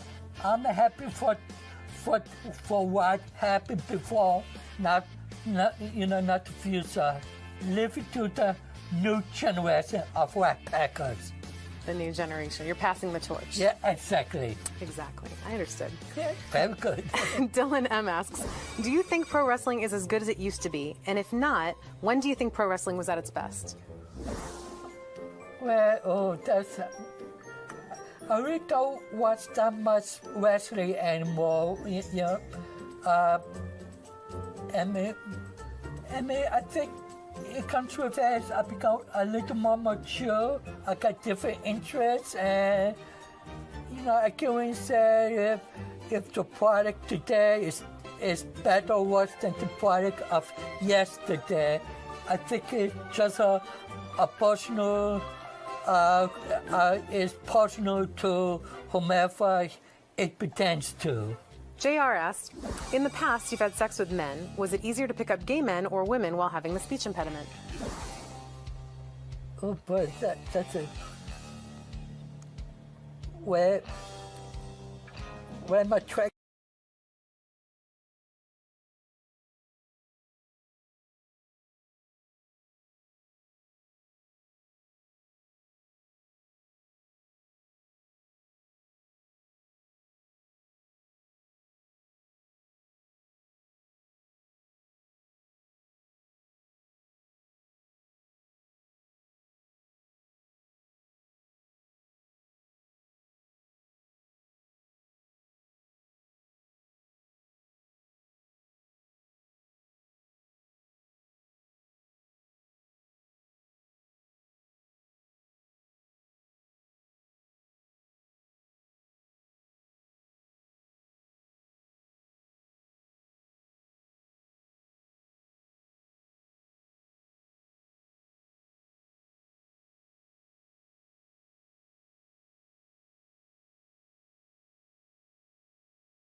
asks, how difficult is it when you order food over the phone? Do they ever get your order right?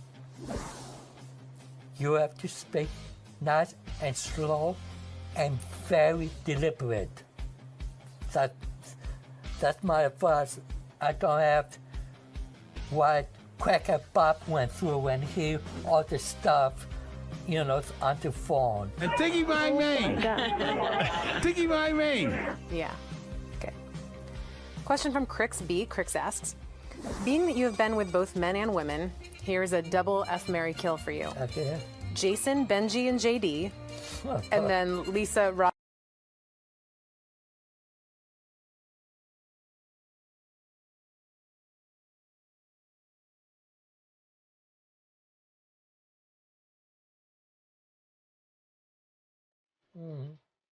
I will probably, nothing personal, guys, but I will probably marry Jason, kill JD, and Benji.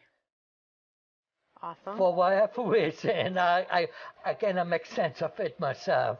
It's just what your heart And says. the woman, And then the women are Lisa G, Robin, and myself.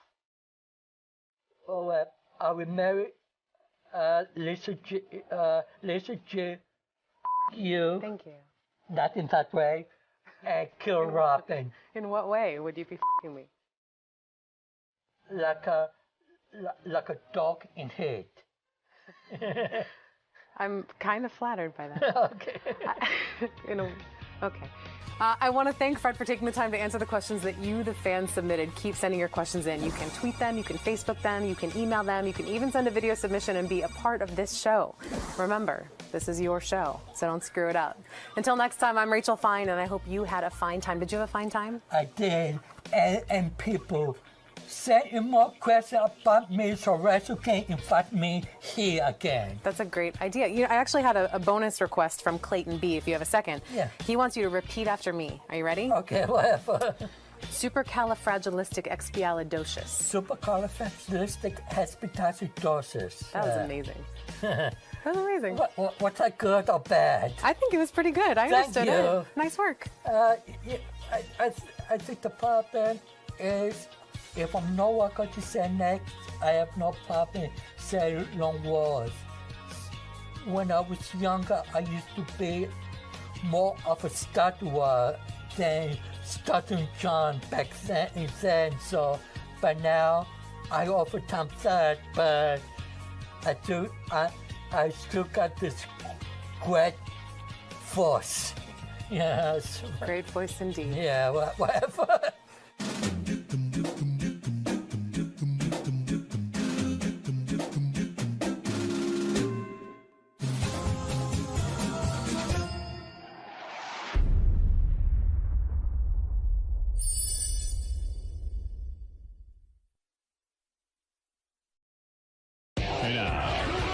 You don't even seem to understand the show. You just ruin everything. You got to be funny in here. I can't wait for you guys to see this on Howard TV. Daily shows, classics, and exclusive behind-the-scenes access. Well, that's going to be on Howard TV. The funniest, sexiest, most star-studded network on TV is Howard TV On Demand.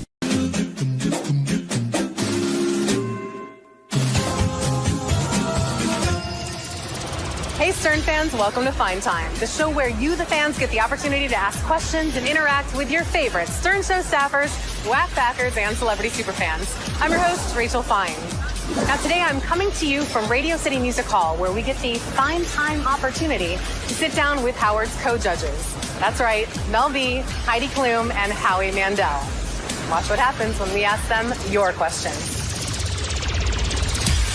We got tons of questions from all of Howard's fans, so I'm happy to sit down with you guys today. Oh, dear. First one, I know, prepare yourself. I'm scared. First one comes from Kim Rossi S. She asks, were you intimidated to work with Howard, and what's the biggest misconception that has changed? Who are you talking to? Whoever, you want to take it first? I will take it Okay. first. I was not intimidated. I was excited to work with Howard. I had done his radio show many times. Yep. And I was not surprised because I know him, but I think people are surprised. Well, I'm still surprised. He's a surprising, guy. Just when you think you know him, he'll surprise. Like, he'll see an act and you think, there's no way Howard's going to love this. And he becomes like a marshmallow, and he gets very sensitive about something, and you go, well, is this Fart Man? Is this, Is this the guy that burps all the time? Yeah. And have to change the station? Has he and, like, lived up to listening? everything you thought he was? I thought he would be more mean, and he's not. He's not. He's not. He has a very soft heart. Hard shell, soft inside. But he's also very inappropriate, which I love, because I find that funny. But I do think he's like a big, cuddly teddy bear. Yeah. You just kind of want to give him a Have you hug. guys cuddled him?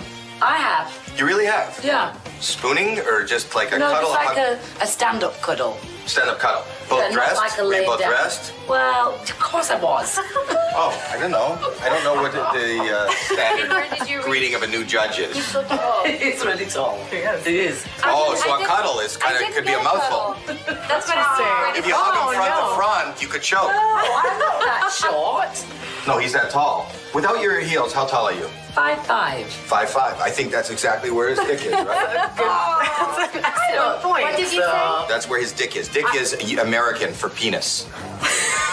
At 5'5". Did you just really say that? He did. Yeah, it's Now, Howard he's TV. being I inappropriate. subscribe to this. See, he I'm knows going to Howard watch this. TV. You know the level of I'm a appropriateness. subscriber. Excellent. I'll be watching this. Well- Oh, this is so weird as a subscriber just to look at myself and go, this is what I'm paying for. This is awesome. We have a question from John W. John asks, does it upset you guys when Howard calls himself America's judge and claims that your opinions are unimportant? No, we cut it out. You cut it out? When it's live, we cannot cut it out, but the 150,000 times he said it when we were taping, we cut it out. When the contestants are backstage, do they talk about that I'm America's judge and that I'm the important judge, or am I delusional? No, they do. When people ask, we get asked that a lot, and most of the time, you're who they bring up. Right. Stevie, you've created a mental block. What about you, Mel? I just ignore him.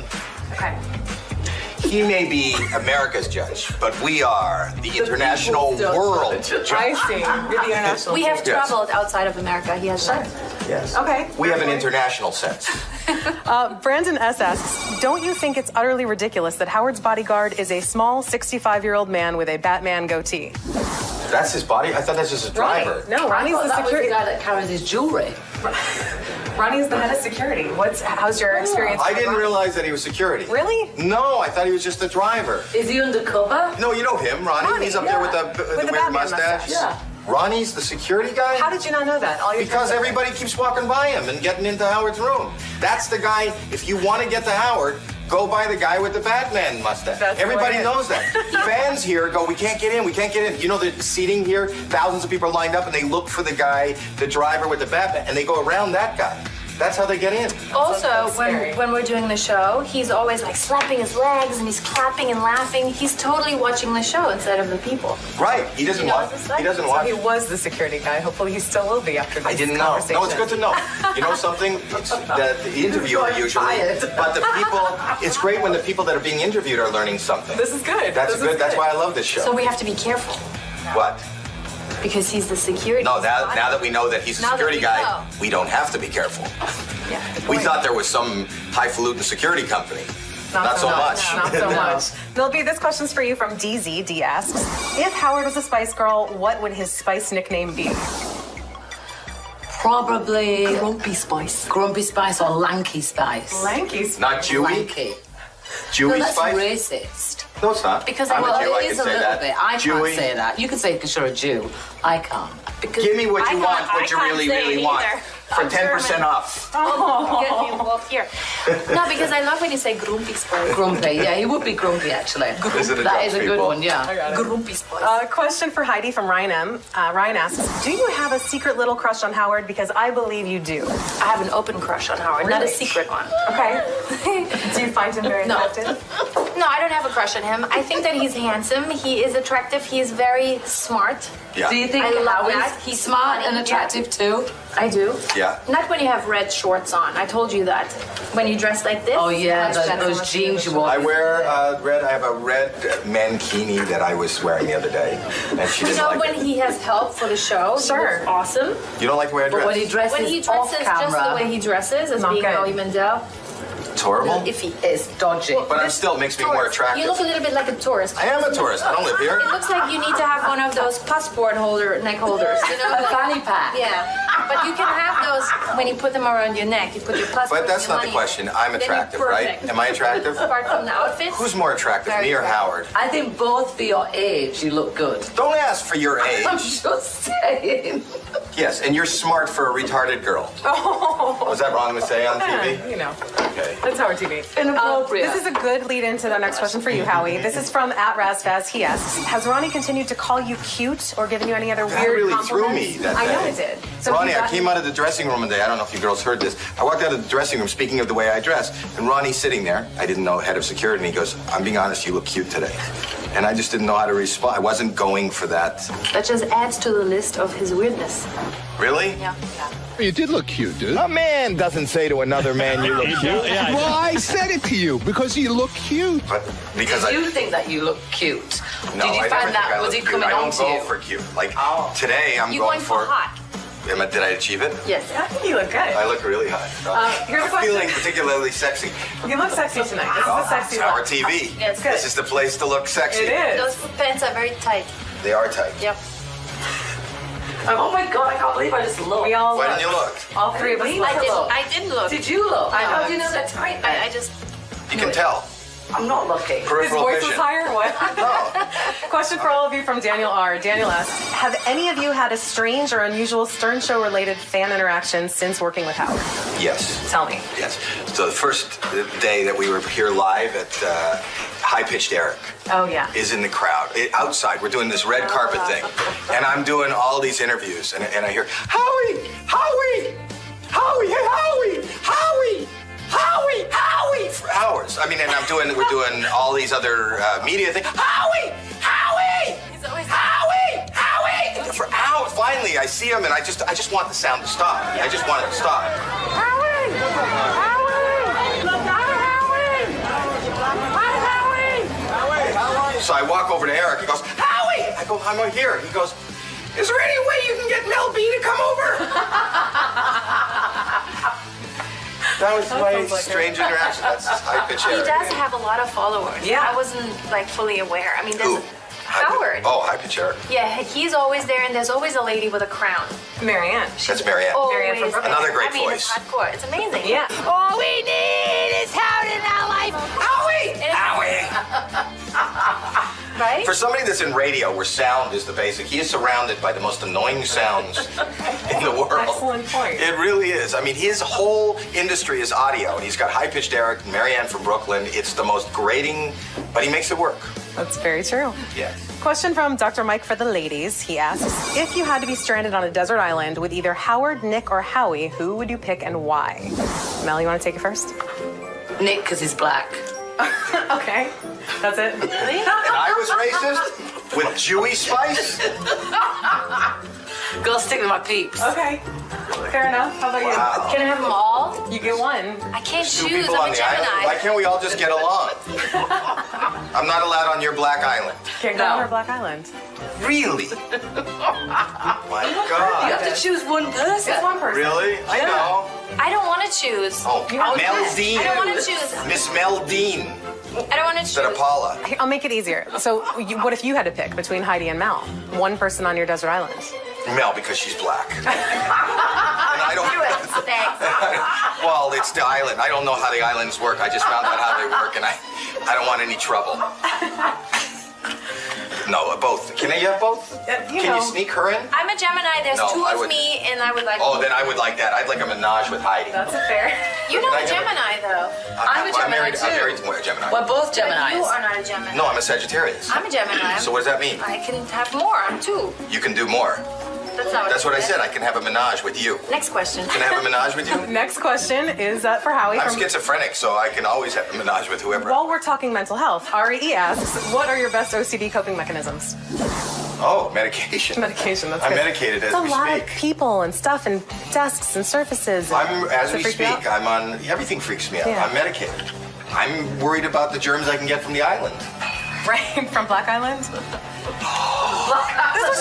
to my eyes, That's what black. you called it. You're gonna get letters. She said it was Black Island. No, I was Where are my joking. You're being earplugs? serious. I need This is earplugs. wrong. She is so wrong. That's it, I'm leaving. Question from LB before you leave. Oh my When did you God. stop being... What year is this?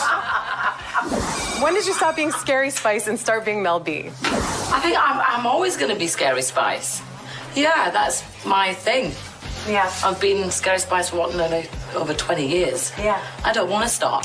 But I don't think I think you are Scary Spice not because you are scary. It's because she's not scared of anything. Don't you think? There you go. It's profound, right? Yeah. Well, I was scared of that snake. That was really. I was. I Yeah, met a guy I named was. Scary Larry. On that Always going to note. be Scary Larry. That's fantastic. I want to take You're this. trying to- you're ending it. This is the part where I end it. I want Why? to take this because there's a whole schedule and you have places to go. I don't want to take all your day. Why do you point at something that's not a watch? I know that if I had one, it would have. Look, Do you have you've one got for places me? to go. Look at that. On my arm. I'm Why going do to you spend do that? time on my arm. I want to thank Howie, Mel, and Heidi for taking the time to answer the questions that you, the fans, submitted. Keep sending your questions. You can tweet them, you can Facebook them, you can send a video submission, and even be a part of the show. And remember, You know what this you is should do if you your don't have a show, watch? so don't You screw should it up. lie on your back and use your breast as a sundial. And you can tell that's how you That can would tell be- the time. They're, they're real. I don't think it would work. She in wouldn't the be on Howard sundial. TV if she didn't have Send boobs. us more Fair of these point. great questions. Have you flashed You your will get boobs? more No. of this mumbling. They've always been covered. Always been That's covered. They've always been covered. From birth. I mean, since I was born, I came out with a bikini top on. Hope you guys had a fine time. I did.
Hey now, you don't even seem to understand the show.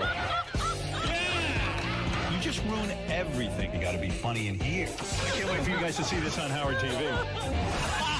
Daily shows, classics, and exclusive behind-the-scenes access. Well, that's going to be on Howard TV. The funniest, sexiest, most star-studded network on TV is Howard TV On Demand. What happens when Howard Stern's staff asks him the questions they've always wanted answered?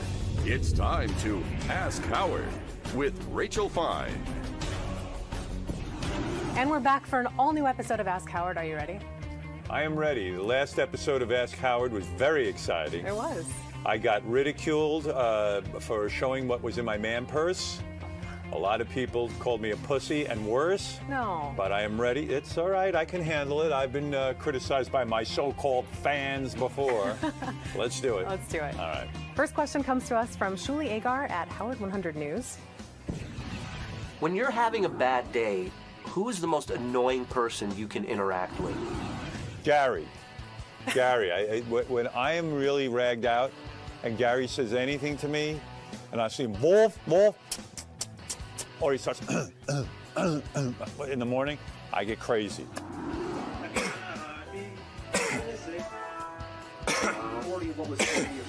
There's no rationale for it. It doesn't make sense. I shouldn't be that way, but I am. Gary gets it. But today he's like extra phlegmy. He was like, and he doesn't want to clear his throat in front of me, so he just gets worse and worse. Does it often happen that, then he can't even get the words out? Yeah. And then he walks away and he just goes, and like he's quietly, he waits for me to play something so he can quietly clear his throat. In the old days, sometimes I would get annoyed with Fred because he would chew his pen when we would write together. And it would drive me crazy because he would just, like, when Fred is thinking of something funny, he won't give you an answer like right away. He has to think. So he would chew on his pen and he'd be like, and then like his eyes would kind of go and he'd go. I used to go nuts from that. Little things would drive me crazy like that. But that's Fred's process. Fred isn't one of those guys that'll come right out with something. He likes to ruminate. And so, but Gary's my guy. He's your guy. Yeah, that's his main job, letting me get annoyed with him. Nice. Okay. Question from John Hine. How difficult will it be for you to finally step away from the mic? That's a really good question. I have the feeling I don't think I could ever do it, but maybe I could. I keep fantasizing that I could, but I don't know when that would be. And, I still enjoy doing the radio show. I still get something from it. And I know that when we have time away, I'm like, wow, I need to get on the air. I start to get like a weird feeling like I've been away, and it doesn't feel right. So it would be difficult for me to stop broadcasting altogether, I think. Do you see yourself ever retiring from any entertainment, or it's something you'll do the rest of your life? I probably will. I mean, I don't know. It's a funny thing. I've always felt that as long as you're effective and you do your thing, hey, why not keep doing it? But it seems, how do you know when you're really being effective? It's a catch-22. So right now, I couldn't give you a date when I would stop broadcasting. Good. Question from Richie Wilson at Howard TV. Isn't that the inventor of the kittens? That is the kittens inventor. Yes, Yeah, it that's is. what I thought it was. Proud sponsor. Yeah. Aside from the loss of Bianca, what moment almost made you cry on the air? A few times I got emotional when I talked about Robin. I've said some things about Robin that are from the heart. Where I would lose courage, Robin always has the courage. She always is the brave one. Always the brave one with me. I could go to her and, I could always rely on her. I feel very loyal to her, and she's loyal to me. Same with Fred and Gary. I would think that would be it. Bianca was, yeah, that's right. I got emotional about Bianca. My beautiful, beautiful, wonderful dog, Bianca, died. Yeah, I heard that. And I didn't know if you were going to bring it up. Well, I don't want to because I will start to cry, and I don't want to cry on the air because you guys are so fucking brutal. What else? I think, I know when my kids were born, I was happy. I didn't cry or something like that, but I remember feeling emotional. And I can't remember too many other moments, actually. I know we just passed the 1-year anniversary for Bianca. Does it still kind of choke you up to think about? Yeah. Beth and I love that dog. That was a great, great dog. And, Beth and I don't have children of our own, so, I have my kids, but we never shared having a child, and Bianca really was our child. So it was tough. Thank you so much for taking the time to sit down and talk with us. This was awesome. You're right. It was awesome, and so were you. Thank you. We should be very proud of ourselves. Oh, I'm proud.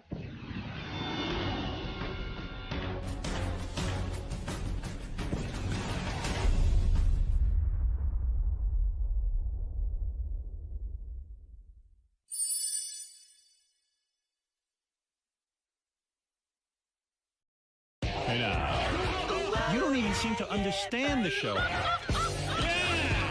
You just ruin everything. You got to be funny in here. I can't wait for you guys to see this on Howard TV. Daily shows, classics, and exclusive behind-the-scenes access. Well, that's going to be on Howard TV. The funniest, sexiest, most star-studded network on TV is Howard TV On Demand. When Howard Stern's staff asks him the questions they've always wanted answered. It's time to Ask Howard with Rachel Fine. And we're back for an all-new episode of Ask Howard. Are you ready? I am ready. The last episode of Ask Howard was very exciting. It was. I got ridiculed for showing what was in my man purse. A lot of people called me a pussy and worse. No. But I am ready. It's all right. I can handle it. I've been criticized by my so-called fans before. Let's do it. Let's do it. All right. First question comes to us from Shuli Agar at Howard 100 News. When you're having a bad day, who is the most annoying person you can interact with? Gary. When I am really ragged out and Gary says anything to me, and I see him, wolf, or he starts in the morning, I get crazy.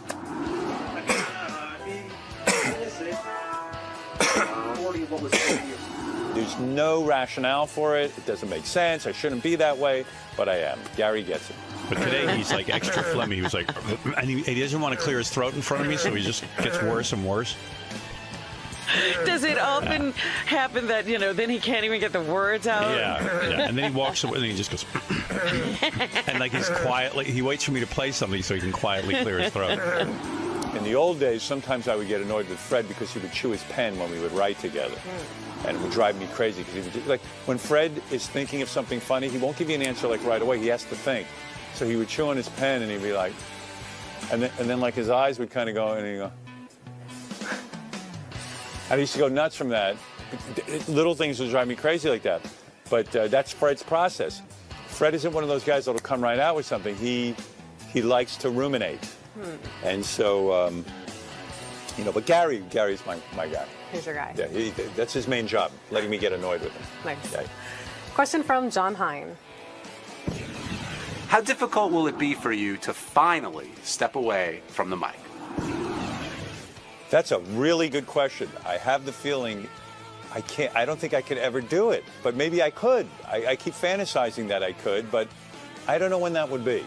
And, you know, I still enjoy doing the radio show. I still get something from it. And I know that when we have time away, I'm like, wow, I need to get on the air. I start to get like a weird feeling like I've been away, you know, and it doesn't feel right.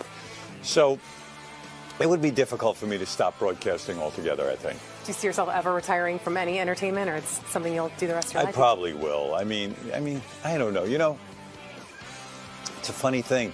I've always felt that as long as you're effective and you do your thing, hey, why not keep doing it? But it seems, how do you know when you're really being effective? It's a catch-22. So right now, I couldn't give you a date when I would stop broadcasting. Good. Question from Richie Wilson at Howard TV. Isn't that the inventor of the Shittens? That is the Shittens inventor. Yes, it is. That's what I thought it was. Proud sponsor. Yeah. Aside from the loss of Bianca, what moment almost made you cry on the air? A few times I got emotional when I talked about Robin. I've said some things about Robin that are from the heart. Where I would lose courage, Robin always has the courage. She always is the brave one. Always the brave one with me. I could go to her and, you know, I could always rely on her.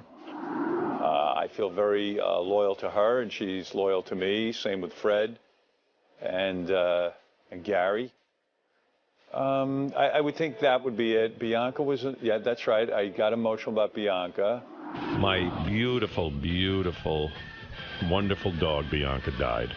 Yeah, I heard that. And I didn't know if you were going to bring it up. Well, I don't want to because I will start to cry, and I don't want to cry on the air because you guys are so fucking brutal. What else? I think, you know, I know when my kids were born I was happy. I didn't cry or something like that, but I remember feeling emotional. And there's, I can't remember too many other moments, actually. I know we just passed the 1-year anniversary for Bianca. Does it still kind of choke you up to think about? Yeah. Beth and I love that dog. That was a great, great dog. And, you know, Beth and I don't have children of our own, so, you know, I have my kids, but we never shared having a child, and Bianca really was our child. So it was tough. It was tough. Thank you so much for taking the time to sit down and talk with us. This was awesome. You're right. It was awesome, and so were you. We should be very proud of ourselves. Oh, I'm proud.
Let's go over the note. I'll take care of this. At the end, you know, he's got his band, Goody Mob.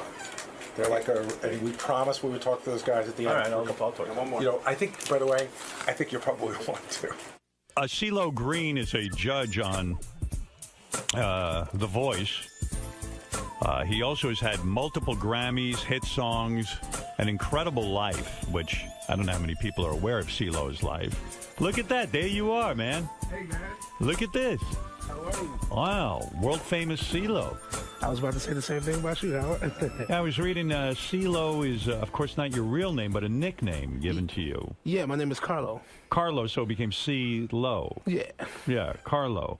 Carlo, CeeLo, great to see you. My pleasure, my pleasure. When you leave The Voice, I mean, The Voice has been great for your career because so many of us get to know you as a person as opposed to just the singer. Yes. Why leave for a whole year? I mean, you're on a roll. The show is a phenomenal hit for NBC, and they need hits. I mean, you've got to be very, very valuable to them. Definitely. Why leave for a year, let Usher take over? You know what I mean? Like, why not just stick with it?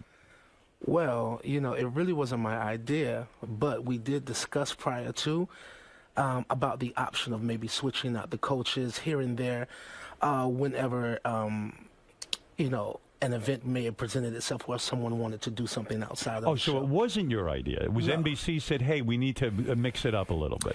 Yeah, I think maybe the second or third season, maybe the ratings started to slip a little bit, and they were trying to figure out how they could jack it up. Yeah, just a bit, and I also had some other things I wanted to do because I had already had a prior obligation to go to Vegas, and I did a residency there for about 2 months. When you say a residency, in other words, 2 months at the same venue.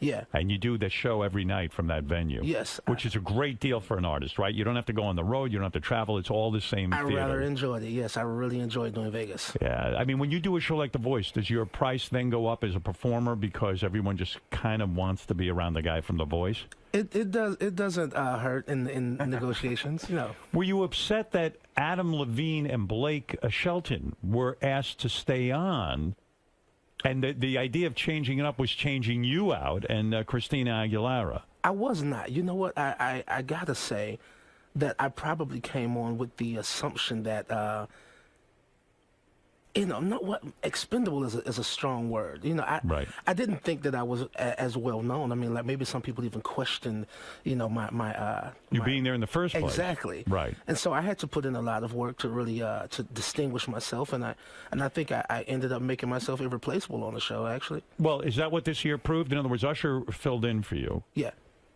Did you watch it when Usher was on? I watched some of it, and I got the opportunity to see why it's such a great show, to see it from a fan's perspective. Right. And I said, yeah, I said, this is a really great premise and really great concept. Did you get aggravated when you'd see Usher and say, you know, what if he does a better job? What if he's sort of more attractive in this role than I am? Well, I assumed that he knew he'd had some big shoes to fill coming into the show. Right. But no, I wasn't threatened by his temporary position because I knew that he wouldn't do exactly what I did and probably would try to find his own niche there. Were you hoping that the ratings would drop with him there? I just kind of assumed that they would. And they did, didn't they? A little bit. A little bit. Yeah, just a little bit. Just a little bit, but enough that they Are said... you blaming Usher? Yes. No. I'm not blaming Usher. You know what? If I would have shared the show with anybody, it would have been Usher. We grew up together. Oh, I didn't know that. Yeah, we both come from Atlanta, Georgia. We started from the same music collective, the Dungeon Family. That spawned my original group, Goody Mob and Outkast, and a host of others. So. I didn't realize how, you know, shitty your childhood really was. Yeah. You know, I kind of like, you know, I started to look into you, and I said, you know, it was a really bad background. And it is amazing that you overcame the background and sort of became this big success in the music industry. Because, I mean, you were kind of on your way to the thug life, weren't you? I mean, you were robbing homeless people. Yeah, I did that before. You were beating, you were abusive to animals even. Once before, yes. Yes, and what does that mean, being abusive to animals? Like, what would you do? Well, it's a very, very peculiar story. But we were kids, and there was a bird with a broken wing, and we weren't so kind to. And I was kind of speaking about that one incident, but it wasn't something habitual, something that You had an anger inside of you. You probably are you in therapy at all? I've gone to therapy. Right, because the kind of anger you had, I'm going back to your parents now, and where you grew up. Both your parents were ministers, right? Yes. Your father died when you were 2. All right, that's got to make a kid angry right off the bat. That's right. All right, your dad is taken from you. Your mom, at the age of 16, when you were 16 years old, Your mom gets in a car accident, and she becomes what, a paraplegic? A quadriplegic. Yeah. Did you have to take care of your mother? I did. You did. And that makes you even angrier, because as a kid, you don't have a father there. And your mother, who's supposed to be taking care of you now, is paralyzed. And now suddenly you're put in the father-mother role. Right. That must have made you furious. Most certainly. Right. The most helpless I've ever felt. Right. And so even that kind of anger, to get rid of it or to live with it, it's almost impossible, isn't it? Definitely. Yeah. Definitely. So do you think that's why you went out and attacked people? Yeah, I definitely had some unfocused and unaddressed energy and trauma. Yeah. Did you have any kind of mentors when you were growing up who said to you, listen, this kind of anger, we understand what you're going through, son. You know, this is bad for you, but, you know, you got to rise above it. Yeah, I remember, having a couple of, there was something called a Big Brother program. And right. I remember my mother kind of associating with that. And I remember Mr. Bailey, that's his name, used to come by and take me to baseball practice and stuff like that. So those programs really do work, the Big Brother program, where somebody at least takes an interest in you. Yeah. It kind of soothes it over just a bit, yeah. Yeah, and then your mom, after the accident, she died 2 years later. She did. So you were basically left without any parents or any sort of, like, any kind of guidance system, right? I had my grandmother, and we were actually all living at my grandmother's house. My grandmother had been a registered nurse for about 20 years, and so my sister also took off from school and became a nurse, and we took care of my mother at home. And at the same time, my grandmother was very sick as well. And I think my mother kind of decided, well, if nobody's going to take better care of me than my grandmother, and so if she's not going to be here, then I don't want to be here either. And I saw her make a decision to move on. And when you're growing up like that, was music always in your life? Did everyone always consider you a musician, or were they shocked that you suddenly became a musician? Well, music was not so. I'm probably the most accomplished, but my auntie, is and was a lounge singer, and right. So I didn't even stay with my mother a lot when I was growing up. I stayed with my auntie a lot, and so I think she understood the plight of artistry as it's taking shape and form, and so she gave me as much support as she could have. What did you learn piano? Was that your first instrument? Drums? Drums. Yeah, but they say if you can play the piano, you can play anything. Right, and then you learned drum. Then you learned piano. Yes, sir. And were you a genius at the piano? Were you the type that the teacher immediately goes, "Hey, Nope. CeeLo, you're unbelievable at this"? I was never a genius, and I'm still not. No, well, let's be fair. You've written your share of hit songs, yes. And even at a young age, you got picked up by record companies. How old were you when you got your first record contract? 17. 17 years old. That's considered a prodigy, in my opinion. No, my mother passed away. She got injured at 16, so my mother passed away the year that my album was being released. Jeez, she never got to see your success. She got a chance to hear it. She got a chance to hear that first promotional copy. And my sister was telling me the story. I never knew it until a great while after, but she said that she was there along with her, and she said, well, I want to hear the music. And I think it gave her some closure. So literally on her deathbed, she got to hear your music. She did. And she probably went, oh, my God, this is unbelievable that my son could be doing this. Right. And all the years you were acting out, you were involved with music, too. So, like, when you would go out and, I don't know, mug a guy or rob somebody, you even rob people of their jewelry and things like that. I did. Why do you think you didn't go to the life of crime? Because of music? Well, I mean, criminology is also a talent or a genius, if you will, and I think that I think I could be described as an artist without an outlet. I didn't realize that it was something formally that I could do. I thought it was something that I was a little shy about it initially, but. Yeah, that probably sounds weird to people. That a criminal does have a certain artistry. Anything that you're good at requires a lot. Being an artist. Awful lot of focus, yeah. Right, and so this was your focus, and you were good at it. It became a power, yeah. You never got caught robbing anyone? I got caught doing some shoplifting. I became pretty fond of that. Like, what is the most amount of money you've ever stolen? Never cash, just like items. Like, there was a time, you may remember this this epidemic, if you will, like, of starter jackets, the team jackets. Yeah. This was going on in many major cities of where, kids were getting killed and, over sneakers, over jackets. Yeah. So I never killed anyone, you know, and I became like the character Debo in Friday, you know what I mean, where people would see me coming, and I used to do what was called strong arm robbery. I never had to, you know, it was never armed robbery. I was just like, you know, give it to me. You never did a break-in? You did a break-in. I've done a couple of break-ins. And what'd you steal? Mostly jewelry? Whatever we could snatch and grab, basically. Right. So, I mean, if you were that good at it, which it sounds like you were, and you were sort of a tough guy too, right? I mean, you could handle yourself in a fight. Yeah. You're a powerful guy. Did you ever beat someone up to the point where they were unconscious? Maybe they came to after we were gone. Yeah, but I mean, because I don't know, you seem like such a gentle spirit, like almost like a hippie in a weird way. And yet, when I read about your background, you were this tough thug. You know what, man? I only mention it because it's such a testimony. I really would love for people to know the true story and the very humble beginnings that I come from. Yeah. And what a change I've been able to make. Like, music saved my life. It really did. Yeah. I mean, you could have ended up in jail or dead or something. As many of my other friends. Were you ever formerly a member of a gang of some sort of gang? Well, gangs weren't really big in Atlanta, Georgia, where I'm from. Right. Just rival high schools, and so. But there was some gang association. And rival high schools.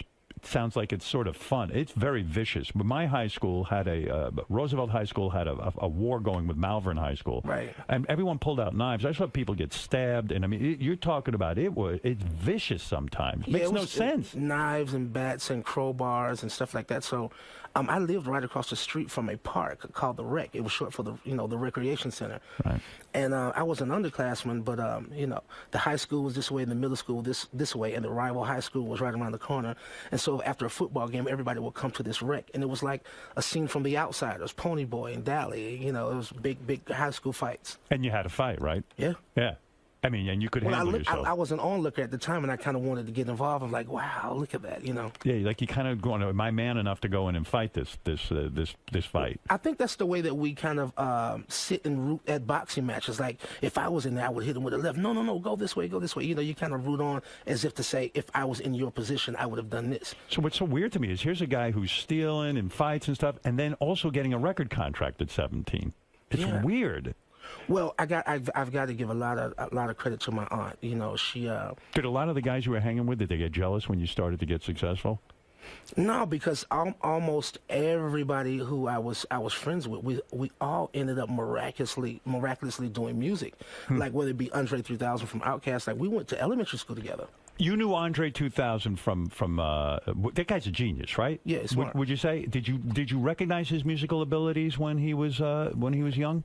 Not so much. We were all like what you call play cousins, so we were very close as friends. Did you ever collaborate with him? Yeah, my debut was on their first album. Oh, it was. Mm-hmm. I didn't know that.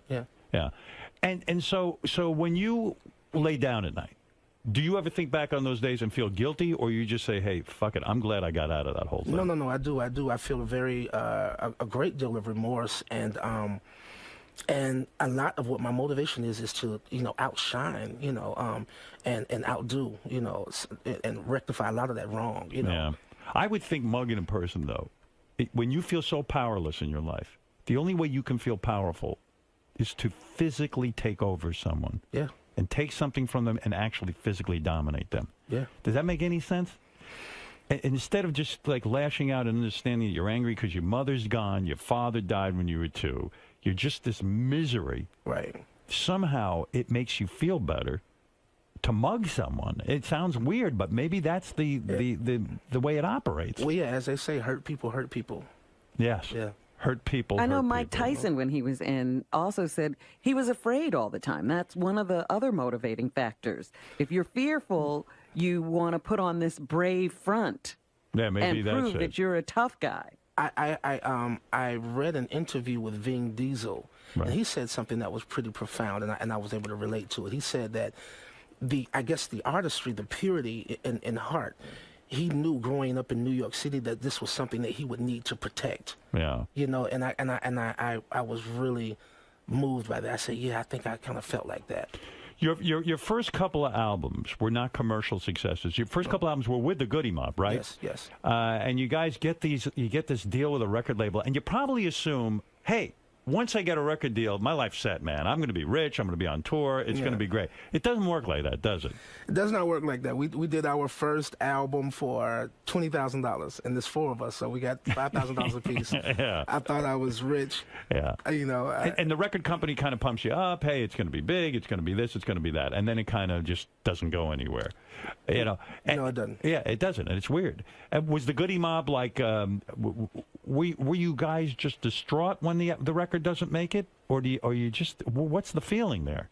I don't think there was any other option. I think we just had that camaraderie and that bond that we had all gone to school and grew up together in the same neighborhood, and so we had each other at least. And so we did an awful lot of traveling and really working that album up into it took us a year, but we worked it, toured it until it became a gold album, and we ultimately went on to have 3 consecutive gold albums. Isn't it amazing when you are on The Voice and you see some people there who are older and they want this success? Don't you almost want to grab them and say, don't you know how hard I had to work to get this success? It's not a question of being a great technical singer, perhaps. Right, exactly. It's really about writing songs, learning how to maintain an audience, how to work that audience, how to please an audience live. It's almost impossible to go on The Voice and win and then have this huge career. There's got to be this hard work period of time, right? It's very surreal, and that's the humility, that's the genuineness I think that people feel from me. I'm just in as much awe of it as anybody else. I'm just very thankful, very grateful, and trying to earn the privilege that I've been given, trying to deserve it more and more. Why did you break up with the Goody Mob? Was it because the group wasn't having enough success for you, or and then your trajectory, if I've got it right, was Goody Mob, Gnarls Barkley? Mm-hmm. Okay, so Goody Mob breaks up. Are those guys pissed at you because here you put in all this time with them and then you just leave? Well, our third album, World Party, was just more of an artistic difference. I think I just wanted to go in a different direction, and I thought hip hop, or rap music was limiting, and I knew that I was capable of more. Didn't quite know what the future would hold for me, but I was willing to take that leap, Yeah. And we discussed it, and we went in different directions, and mine happened to pan out for me. And then also a number of different things happened. A member, Cujo, was in a car accident as well and lost a leg. And, so a couple of, cars keep fucking up your life, don't they, man? Between your mother and Cujo, right? But ironically enough, it brought us all back together because we hadn't talked. We most certainly hadn't worked together. But it was a nasty breakup? Yeah, no, it wasn't really nasty, but people try to make it a lot nastier than it was. We really communicated all throughout what kind of spilled over out into the public. Gnarls Barkley was you and that guy Danger Mouse. Yeah. And Danger Mouse has gone on to a big career as well. Yeah. Are you still friends with That's the guy with the fucking mouse head, right? That's right. Yeah. Isn't that weird, man? Like, you got to work with a mouse head on? I mean... You know what? It's something that you definitely take notice to. It's pretty absurd, but he was talented. And but Danger Mouse is the music guy, right? Yeah, he's a producer. He's a producer. Yeah. And you're really the front man of Gnarls Barkley. Yes. I mean, you're singing, you're doing the whole thing. I write the songs. Why did you and Danger Mouse break up? I mean, what was the beef? Because you guys don't get along now, do you? No, we do, actually. You do? Well, but again, I had... Well, let me say this.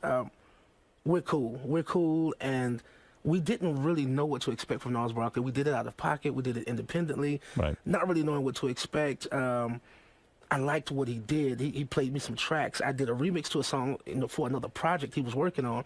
And in this recording session, he said to me, hey, if you don't mind, if you got a little time, I want to play you a couple other things. I said, sure. And he played me some things. I said, wow, this is amazing. I said, I'd like to use a couple of these tracks. And he said, well, I didn't realize he was bluffing me until years later. He said, well, I don't just do tracks, I do albums. And I said, well, shit, let's do an album. Right. And why the name Gnarls Barkley? I always think, is it? I don't even know that story. Is it because Charles Barkley? Well, yeah, it's just kind of like good old-fashioned rock and roll. It's just absurd enough to be, quotable. So we went from Gnarls Barkley to Prince Gnarls and Gnarls in Charge and Bob Gnarly. CeeLo, how does it work? Well, if a guy comes to you and plays great tracks like Danger Mouse did, what do you do? Then you got to sit down and figure out what the lead vocal is and where to go with that song? Is that how it works? Like you got to go off into a room somewhere and figure that all out? Well, it's like, it can happen either one or two ways. It can totally compel some real-life experience. or it can, something can be highly imaginative. It's like that broken heart pendant. Sometimes the singer and the track itself, come together. It's like, oh, like we found each other. We found it's like rekindled, so to speak. So his music really compelled a really deep introspection, and I realized that this producer, was as troubled, and as miserable as I was at the time, going through a divorce, losing my record deal, and having just enough money to do that album. When you were in Gnarls Barkley, this song "Crazy," yeah, that was what you and Danger Mouse did together. That's right. And Crazy is the first song that really breaks big, or was It's the big one. That was the big one, right? Yeah. How many people have recorded the song Crazy? I mean, besides yourself? Oh, I mean, everybody from Nelly Furtado to Ray LaMontagne to Billy Idol. I've seen him sing it. And isn't it financially fantastic when someone else records your song? Because that's ka-ching time, isn't it? Yes. Yeah. Every artist I ever spoke to said, that's where it's at, cover versions. It's the honor of it, the compliment of it, to have connected with so many people I've never met, and to feel so alone in that emotion, and it be shared with so many people throughout the world is very sweet. Well, so many people respond to this song. It's so Yeah. great. How many did you win Grammys for this one? Yes, sir. How many did you win? 2. 2 Grammys. Yes. For songwriting and for what, like Record of the Year or something? I think we lost our Record of the Year, but I think we got Video of the Year for this. Who did you lose to for Record of the Year on this one? Oh, I can't remember. I'll tell you who it was. Dixie Chicks. That's right, That's Dixie right. Chicks. I remember. That's right. Did that piss you off? Yeah, it seemed a little politically incorrect, but yeah. Yeah. It was a little disappointing, no doubt. It was disappointing because you get mad? Well, you think because your song was better, right? You're saying? Well, I had heard my song more often. I had never even heard this song, so I was like, wow, okay. Do you have a favorite cover version of this song? They're all wonderful. Beyonce did a version. Is that Sure did. that's a great honor, right? It's a great honor. Did she record it on one of her albums, Crazy? I was going to say, are all of these recorded? Or Well, are I know she they, does a live rendition of it because she performances? kind of mashes it up with Crazy in Love, and I know she does it. But we don't in like the when tour. they do the live version on tour because we can't get paid for that, right? You only get paid when they record it and put it on an album. Am I correct or am I incorrect? You're correct, but the compliment is priceless. It is? Yeah. Do you ever fantasize about being married to a woman like Beyonce? When I think about Jay-Z and Beyonce, I think about, wow, what a powerful couple, and how comforting to have a wife who's a big earner like that. Or do you think it would be intimidating? No, I can handle her. You could handle it? Yeah. Yeah. You attracted to her? She's a very powerful woman. Not your type? Not necessarily my type, though. Who is your type? I always thought you were gay. Who are you dating? lot of Are people thought I you? was Have you gay. ever been married? Yeah, yes, he was married. I was And you have married. you have a biological I have child. a biological son. And you adopted her two daughters. her 2 daughters. That's right. But then you guys broke up. What broke you up? The fame? Irreconcilable differences. Is it? No, You cheated? I didn't cheat. Really? I'm a loyalist, man. I'm a loyal dog. But wasn't it difficult? The more fame you got, the Grammys come and the money comes. I'll tell you something sweet about it. After our divorce, we were talking, and it was right after our divorce that Gnarls Barkley came about. Right. And she called me, and she said, wow, congratulations. She said, if I had known that I was holding you back from this, I would have let go a long time ago. What a loving thing to say. Yeah. Was she holding you back from that in a way? Because is marriage too domestic for you that you've got to be free to go out at night? Musician's life is at night and hanging out and sort of connecting with different musicians. You know what? I think love in layman's terms would be defined as being out of control. Yeah. And with that being said, I would have sacrificed. I would have never known this reality for out of that love for her. But why wouldn't Gnarls Barkley come about if you were married? I mean, I don't understand Because that. ironically enough, the incident inspired the album. Saint Elsewhere kind of is symbolically about sailing away from her. So the are title you track saying is about my divorce. Are you saying that sometimes artists have to be in great pain in order to create great music?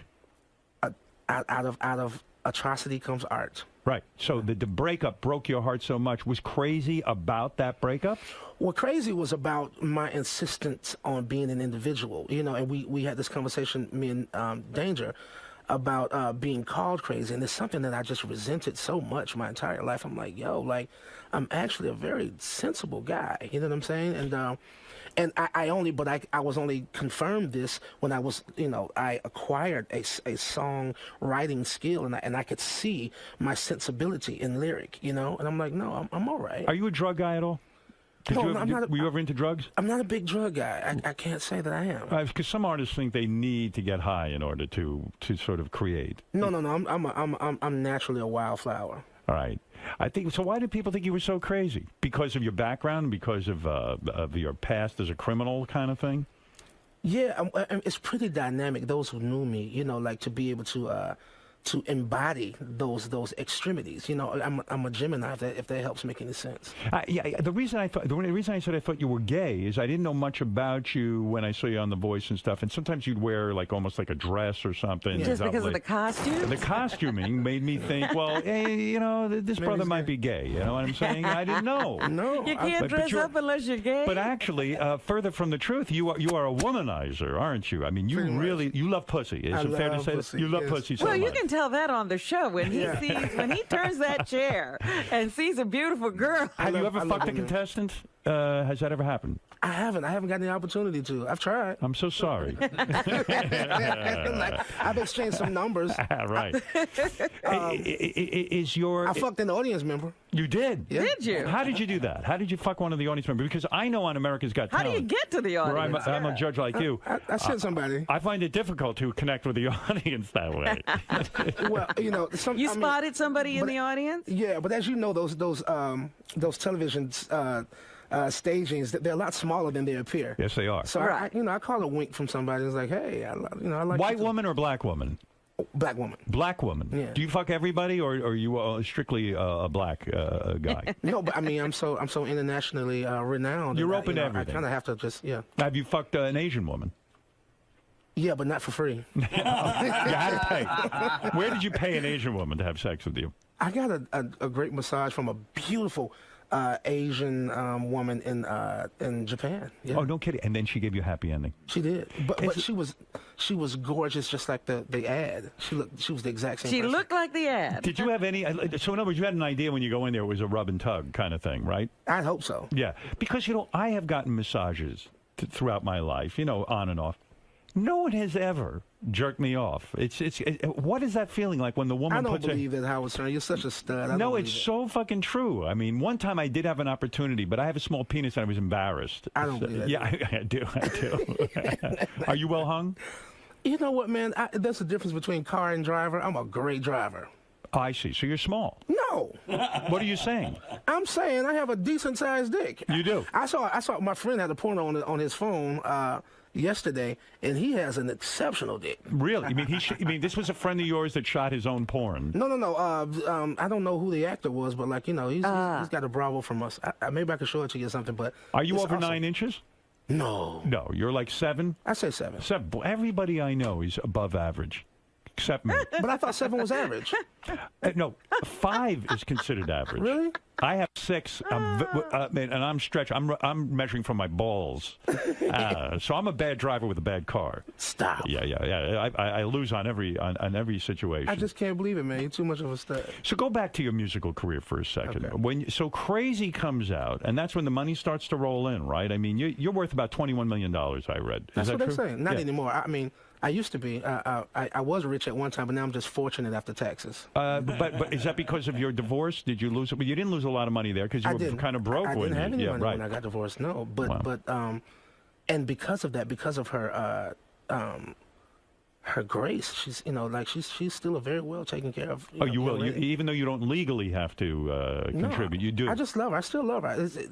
Ironically enough, the divorce gave forth an opportunity for me to showcase the unconditional love that I actually do have. When you started to make money, and I mean real money, did you become I want to say uncomfortable with the money because you hadn't had a lot of money your whole life? You were a struggling guy.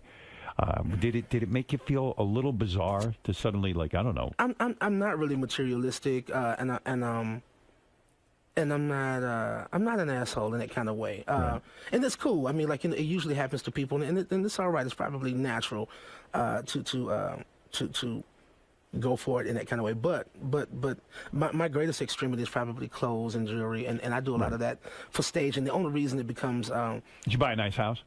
I still don't have a house. How do you live in hotels? Mostly, but I have a place in L.A.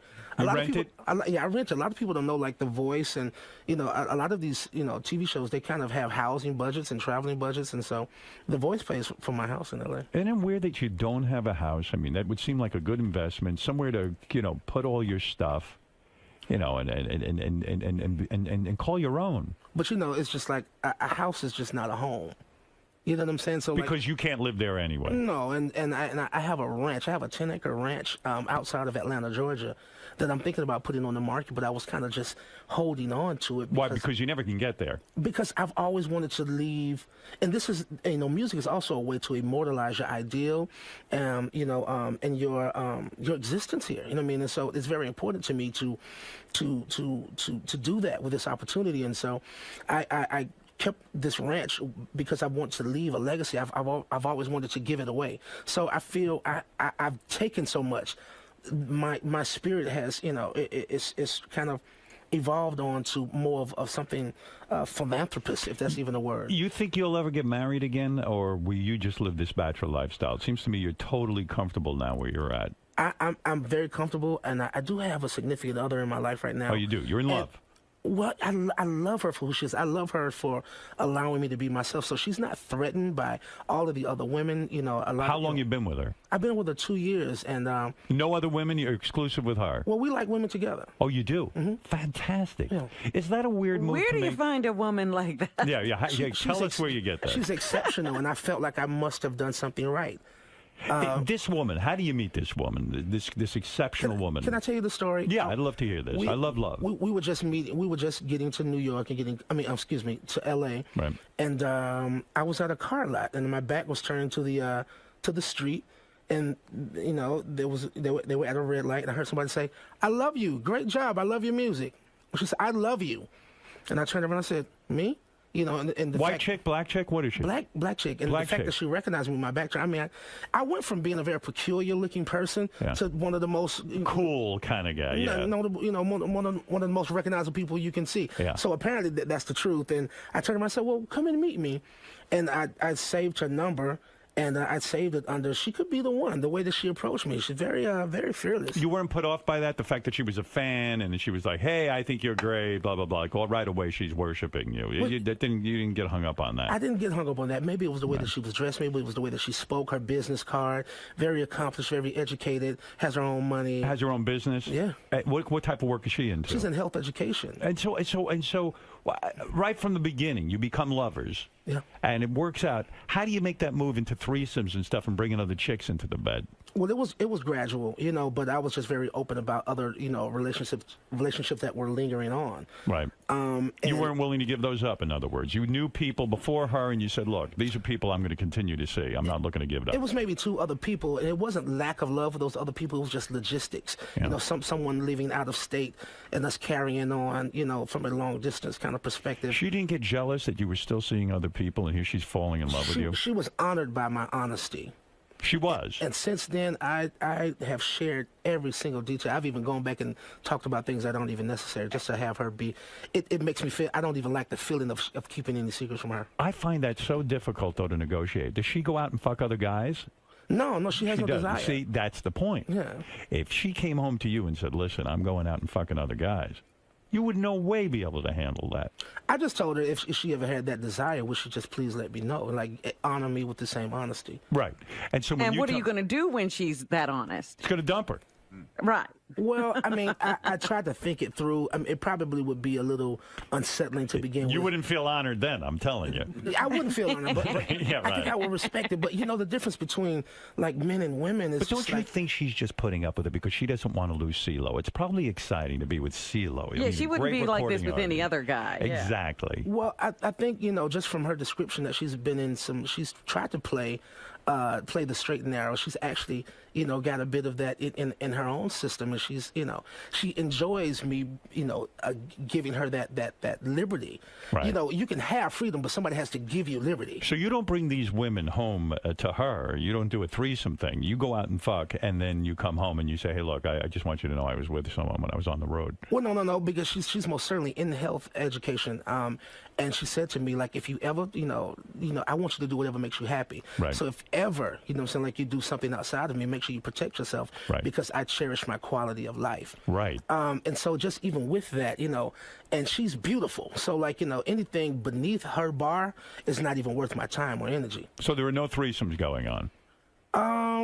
Yeah, we had one once or twice, but it's still new. You know what I mean? But yeah, was it weird though when you did the threesome? Because she's got to get weird with it, and also it's probably like, this is going to sound weird, but I almost don't want to share. I don't want to share my wife even with a woman. Like I saw that. Yeah, I've had that feeling. I had to get over it. You know, and it was just this faint whisper, like, "Are you sure this is what you want?" Now this is manly. This is very macho. But like, you know, I believe that if she wasn't. If I had never seen her in that context, maybe it was something that her, you know, that she wouldn't be being honest in. Like, and she seemed to enjoy herself. Are you thinking marriage with her or no way? It's Everybody else is. We're damn close. You know, same matching outfits like his and hers, t-shirts and stuff. Oh, no like that. kidding. I mean, we're having a lot of fun. You seem very comfortable with your weight. I mean, so, you know, it seems like you carry your weight really well. Like you're not uptight about it. No, I've said on occasion that I'm not out of shape. It's just the shape I'm in. Right. So in other words, are you trying to lose weight or is this just your look? Can I tell you something? Yeah. I just got through meeting the incomparable Tony Orlando the other day. Tony Orlando and Dawn. We all love that, right? So he said, don't lose weight. Why? He lost weight. He did, actually. But he told me, and I've heard this on a couple of occasions, because it's like, it's your brand now. Of course, I want to be healthy. I was brand ambassador for E-Diets, so I actually lost about 25 pounds. But what do you mean? Of course you want to be healthy. But, you want to be healthy, and when people are advising you not to lose weight, well, I know what he meant. Compromising. Well, I know what he meant, Rob. I think it's just my weight, you know, it represents that working class quality, that boy that wear flowing clothes. Some people do look bad heavy. You do look healthy. good. I know what they're saying. You know what I mean? You got a good look going. That kind of thing. I think people are my sex appeal is just as surprising as my success. There's a certain way a heavy guy has to dress, and most heavy people don't understand that. They do not. They wear shitty clothes. They wear them too fucking tight, and they look like hell warmed over. You know what I mean? You got a whole look going. Like even that sweater you're wearing today. I mean, it's got a nice look to it. You know what I'm saying?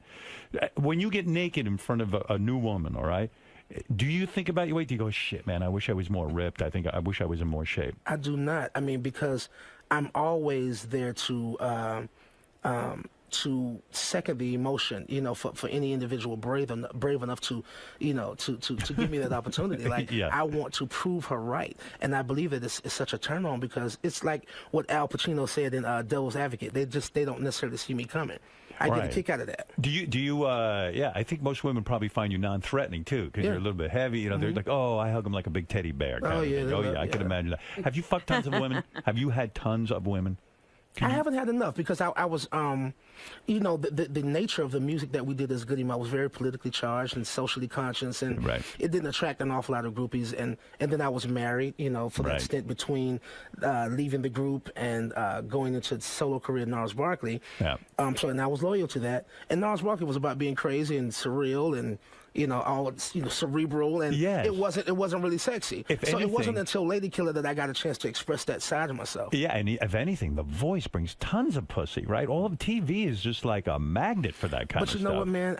It's not as fun as it once was. I wish I was in the heyday of hair metal and Sunset Strip with Motley Crue. And those are my fantasies of rock and roll. Right. But it's not like that anymore. It's fucking Instagram and Twitter and, you know, girls getting a kick out of just, you know, taking a picture while you sleep with your dick shrivel up. It's like, I don't know. Yeah, right. It is scary. It is scary. I'm afraid of that. Yeah, I hear you. It is. It turned into very embarrassing things. Can I say something? Since I'm here and I have an opportunity? Yeah. I want to apologize to you, because I know that I offended you with something that I said. I made a joke about Adam Levine's cologne. Oh yeah, you said someone. I remember what you're saying. You said if I remember, they said, well, gee, if Adam had a cologne, what would it smell like? And you said it would smell like a Jew. I said it would smell Jewish. It smelled Jewish. Yeah. Yeah, I don't know. I'm ultra sensitive to that. I bet I bet you understand this because I've seen so much shit. Growing up. Fuck yeah. That I am ultra sensitive to it. No, I'll be he's honest. a very good friend of mine. I meant no disrespect. I wasn't trying to be Right. anti-Semitic in the least bit. It was very lighthearted, Right. and I respect you so much. And a lot of my outspokenness was encouraged by you. Like you're like a master Oh, to thank you. throw sex, religion, and politics all in one pot and make it something nourishing. You know what I mean? Like and delicious too. And I feel that way about But don't your you music. think it's interesting, Yeah. though, that whenever, because I sometimes experience that everything has to be black when people see me. And, so all their references are black references because all they can see is I'm black. Right. And so when you respond, his, cologne would be Jewish. I mean, do you feel that, that's sort of like every time you see Adam, you're thinking he's Jewish? I mean, I know I am, but Oh, stop. I'm like, I can't believe that guy's Jewish. It was probably more provocative because I am black. Right. Yeah. Yeah. Well, yeah, I know what Robin's saying. It's like, I do find that. Like when I'm around a black friend or something, all of a sudden, everything's black, black, black, black, black, you know? And it's like, that's all they can see is that the person's black. And then with Adam, was like, well, all he could see is that he's Jewish or something. That's why I reacted that way. But I always found your music to be provocative. Like the song, Fuck You, which became so big. Yeah, we love that song. Putting the word fuck in there was very provocative. And like when you have a hit song, if you put fuck in there, it can hurt sales. Right. And you said, fuck it. I don't care. That's how I'm feeling. Well, let me tell you that story. Right. I was at odds with my label at the time. Right. I had been recording Lady Killer for about 3 years, roughly. Wow. And I could not please them.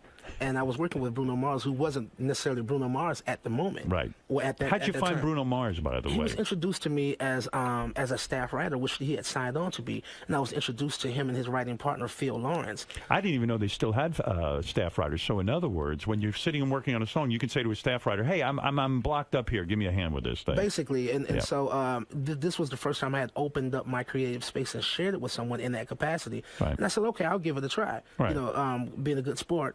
And I remember the first session we did in L.A., and we didn't get much done, but I did find them to be very amusing. Him and Phil are very funny guys, and we hit it off really good, the next couple of times. But that first time I said, this is awkward and uncomfortable for me. I said, I'm going to the restroom. I'll be back, and I never came back. Is that right? Mm-hmm.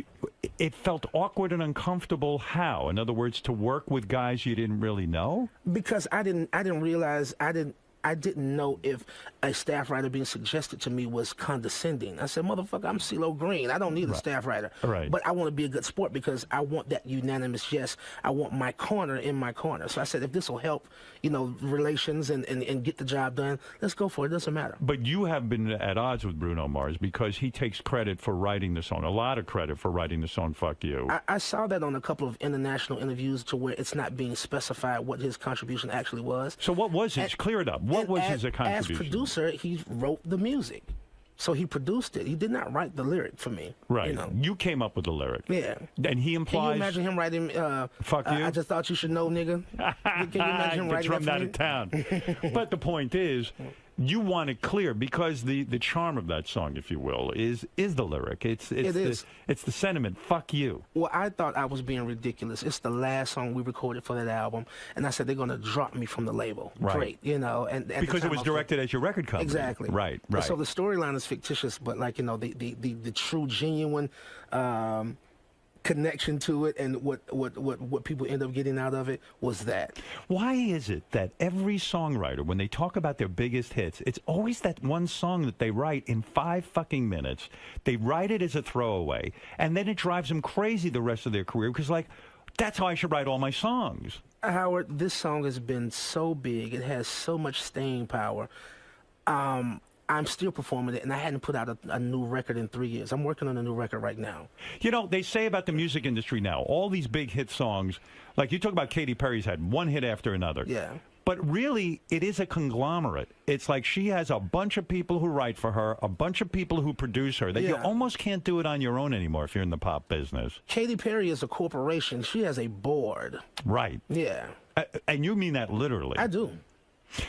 But you still try to write more on your own. I do. Yeah, but you do find great partners. I mean, look at you with this Mouse dude. I mean, you know, it worked out pretty damn well. Absolutely, and I do realize that works best for me. So, idealistically, yes, that's what I would gravitate toward more.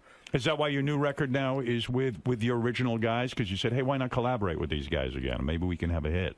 Yeah, well, I felt like I owed a debt of gratitude to not only my group, which is my extended family, but also hip-hop, which is my community that I come from. I think this new song is very catchy. When did you release this song? Is it Special Education? This is Special Education, yeah. We released it maybe 2 months ago. Yeah. I think this is a real good song. Is it going to go on? Is it on the charts? I don't know.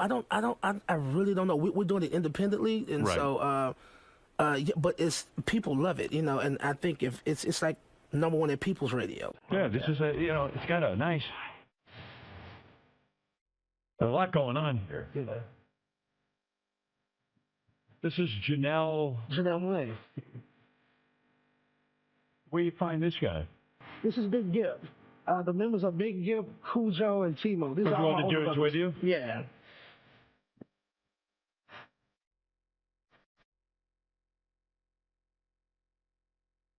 I had to hold him off. I said, guys, y'all just be ready. He's gonna beat me up. I didn't beat you up. Looks like you could beat me up. I love you too much, man. You seem to know what's going on.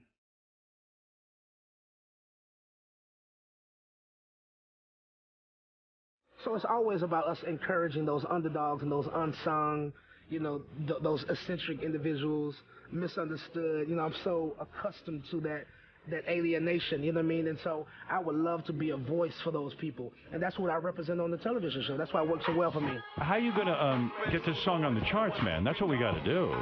This seems like it's happening. Yeah, I mean, it really feels good. You know, we've got a lot of work to do if we plan to combat, you know, saying like the monotony, you know, saying like, you know, or the corruption that is radio at this point, you know what I mean? Yeah, I know. You on tour with this? Yeah, we're doing a promotional tour. Like, we go to Seattle tomorrow, and yeah, and in Atlanta this weekend. We're going home for the big show. Let's see. Goody Mob's new album, Age Against the Machine, is in stores now, and CeeLo's new book, Everybody's Brother, is it comes out today. Oh, is that right? I've got an autobiography. Oh, no kidding. You got an interesting life. No shortage of good stories there. No, it's not, man. I think people should check it out. You seem like a brutally honest guy, too. I'm very honest. You thinking of putting out a video with a naked woman? Look how well that worked out for Blurred Lines. Robin Thicke. You know what? The name of my new solo album is Girl Power, so maybe so. Didn't you? What was the song White Power on your new album? Yeah. And you tried to get a white supremacist band to play with you? I was being sarcastic, but I actually did try to Google something. I didn't know anybody by name. And I said, how cool would this be, you know, to make a mockery of something? You know what I'm saying? Like, you know, and it's all good old-fashioned rock and roll and shock value. But white supremacist bands are not going to perform with a black man, are they? Well, maybe they could spin it to promote their own idea. You know what I'm saying? It's still about white power, but like, you know. Did you approach any white supremacists? I didn't find any that had a contact that I could reach out to them. So I didn't go too far down the line. Underground, yeah.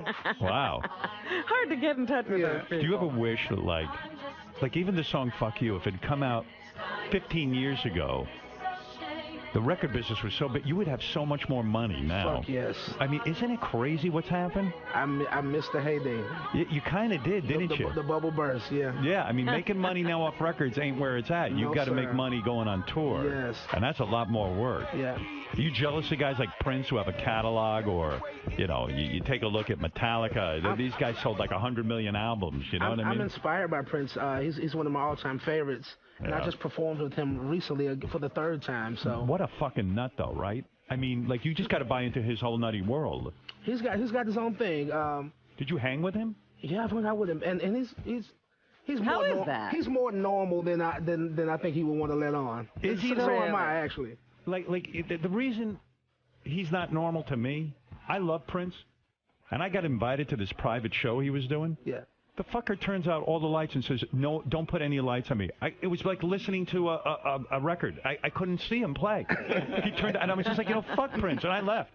And I love the guy. I've seen them do that before too. Just play, just jam session for 2 hours straight. And it's before bullshit. he plays any one recognizable song. And it's bullshit. He has his issues with him, but like he's Prince, and it's just like Well, Prince Schmintz. I was like, man, I can't believe I'm going to see Prince. It's a small crowd, and he goes, please, please, please. Turn off those lights. And then even the dude kept putting the lights back on. He goes, no, I won't play if you put on the lights. And I'm like, fuck Prince. And I left. I don't know. He definitely was going through a thing at one time, but I don't know. He's back, and he put on a great show. He definitely gets a lot of pussy, though, right? I mean, it's crazy amounts. I think he's gotten too much pussy, and I think he's at the point of where it's just like, you know what? It's probably more of a distraction at this point. Yeah, what happens to a guy gets too much pussy? I mean, we were talking about this yesterday. Yeah, that was my question, Robin. Was it possible? Because I have not reached that climax yet. It's like not many people have. No, I'm still. Yeah, there are few people get there. If there is a there. I love it. It's dangerous. That and when pussy. you think of guys like Wilt Chamberlain, it doesn't seem to have a limit. No, Wilt was crazy. We interviewed him. He had a tremendous amount of pussy. You are heavily tattooed. When did you get so inked up? How old were you? I started that year. That I think I was 17 when I got my first tattoo. It was just my name right here, and then your whole body is tattooed, right? I'm pretty. My whole upper torso is pretty. Did you ever finish your back, or was it just too painful and you stopped? I stopped. And I never revisited it yet. It was too painful. It hurt. But I mean, you've done your entire chest and your stomach. I mean, why can't you do your back? Why is the back so painful? Because you're out of control. Like you're helpless on your stomach. Yeah. Like if you're getting your arms under your chest, you can kind of look at it and try to brave it that way. But when you're on your face down, it's like wow. Do you like the sensation of getting a tattoo? I mean, the physical sensation of the needle going in. I think it represents permanence and commitment, and I also think people go to the extremes that I have as a statement of saying I can take the pain. Why do you think you are so heavily tattooed? Initially I was just kind of signifying different things, whether it be my mother or my group or my city where I'm from, and then I started to want to take more of an artful approach and try to tie all of the different things together, and at that point, it became a project. Yeah. There's got to be psychological. Do you think about what happens as you get older with all these tattoos? Who gives a shit, right? No, I really wonder, when you do all of that, like things change and things move around. Well, you know what? Before I'm a hip-hop artist, before I'm a pop artist, before I'm a television celebrity, I'm a rock and roller. So right. So that's okay. This is all the way into the You are a ground rock and roller. Yeah. It is confusing sometimes to figure out what genre you're into because, like, you're all over the place. Well, you know what? I mean, I listen to music from all over. And I've said this many a time. I said I've listened from everything to ABC to REM, everything from Billy Idol to Billy Joel. Yeah. It's like, and the walls that divide music divide people as well. You've dropped acid too, right? Yeah. A lot of brothers don't drop acid. I tried it, but I had a bunch of white friends, and so like when I grew up, and white boys know how to party. Like I went to military school when I was in the 9th grade, and that's the first time I tried acid. And the first and only time. All boys military school? Yeah. Oh, that must have been insane, huh? It was insane. Did you hate it? It was like taps. Did you hate it? I didn't hate it. It was actually my idea, and I was pretty obligated too because I had gotten put out of the Atlanta public school system, so I couldn't even go to school. You couldn't even go to school. You mean you were so bad you got thrown out of the Atlantic public school system? Yeah, I got into a fight with a principal. You beat up the principal? I was a pretty defiant guy. You know what I'm saying? Like, fuck yeah, when you beat up the principal. You need military school. Did you beat him up? Did you kick his ass? I just struck him. Why did you hit the principal at the school? Because he hit me. He did? Yeah. Oh, he hit you first? Yeah. Oh, then but you got what it right. were you doing when all of this started? He was fucking the guy's wife. No.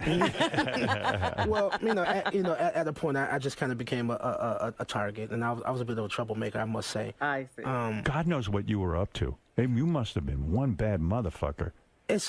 People, you just would never believe it. You were disruptive in class, and then they brought you to the principal, and the principal got so frustrated with you, he hit you? I had that kind of influence of where it was like, not even just bad behavior, but my defiance and attitude you know, kind of influence children to you know, To act out. Yeah, they felt You like were bad they for felt like I was- everybody else. Yes, You were a yes. negative leader. They felt like I was an instigator, Yeah. you know, and I Wow. wanted to revert that, and this is why I've tried to promote so much positivity and productivity. How many people in your life must be shocked that you're a success now? I mean, And they the probably All those thought you were going teachers to and prison. that principal. An entire city is shocked. I mean, really. I mean, it's really quite mind-blowing, It isn't is, it? man. Now, the Goody Mob, who you're performing with now and going around, you know, and promoting the new album, are these guys a good influence on you, or are they some really tough motherfuckers? They're tough. They're tough. Let me meet these guys. Let me Okay. see what they look like. Bring in the Goody They're Mob. all Gary. around? Anybody Yeah, got they're a all around. I water? want to say hi. I got a water if you want, but it's Yeah. not cold. You want room temperature? Yeah, that's cool because my throat is a little sore. Actually. Oh, I don't have water. Hey, Gary, can you bring some water in? This is the Goody Mob? Yes. Look at you guys, man. you guys look like you could beat up some ass, too. All right, now it's time to get intimidated, right? That's right, man. No, they're good guys. They're good guys. Hey, guys, how you doing? What's up, Hal? Gentlemen, does it feel good to have the Goody Mob back again? Yeah, it's a wonderful feeling. Wasn't it bullshit when CeeLo left you guys and, like, kind of fucked you over? I mean, let's be honest. Let the truth come out. Let's get Well, you down. know, CeeLo's like, oh, it was cool. It was cool. No, it wasn't cool for you guys. No. It was cool because we talked about it. We talked about it on the last album. Yeah, but and it was something that we all expected from him because the first time you heard Goody Mob, you heard him sing. That's right. So it was something that me and him personally and us as a group, we always talked about it because he was like, yo, Gip, like if I don't take the opportunity now, when am I going to take the opportunity? Well, yeah, but No. nevertheless, I mean, when you got this thing going, you guys have worked together all these years, you put in a lot of time and effort. He can sing, It's your too. paycheck and all this shit. And this guy, I'm leaving you guys. Fuck you. But you know what it was, Howard? It wasn't about the group just breaking up. At that time, L.A. Reid was really closing down LaFace in Atlanta, and he was moving to New York.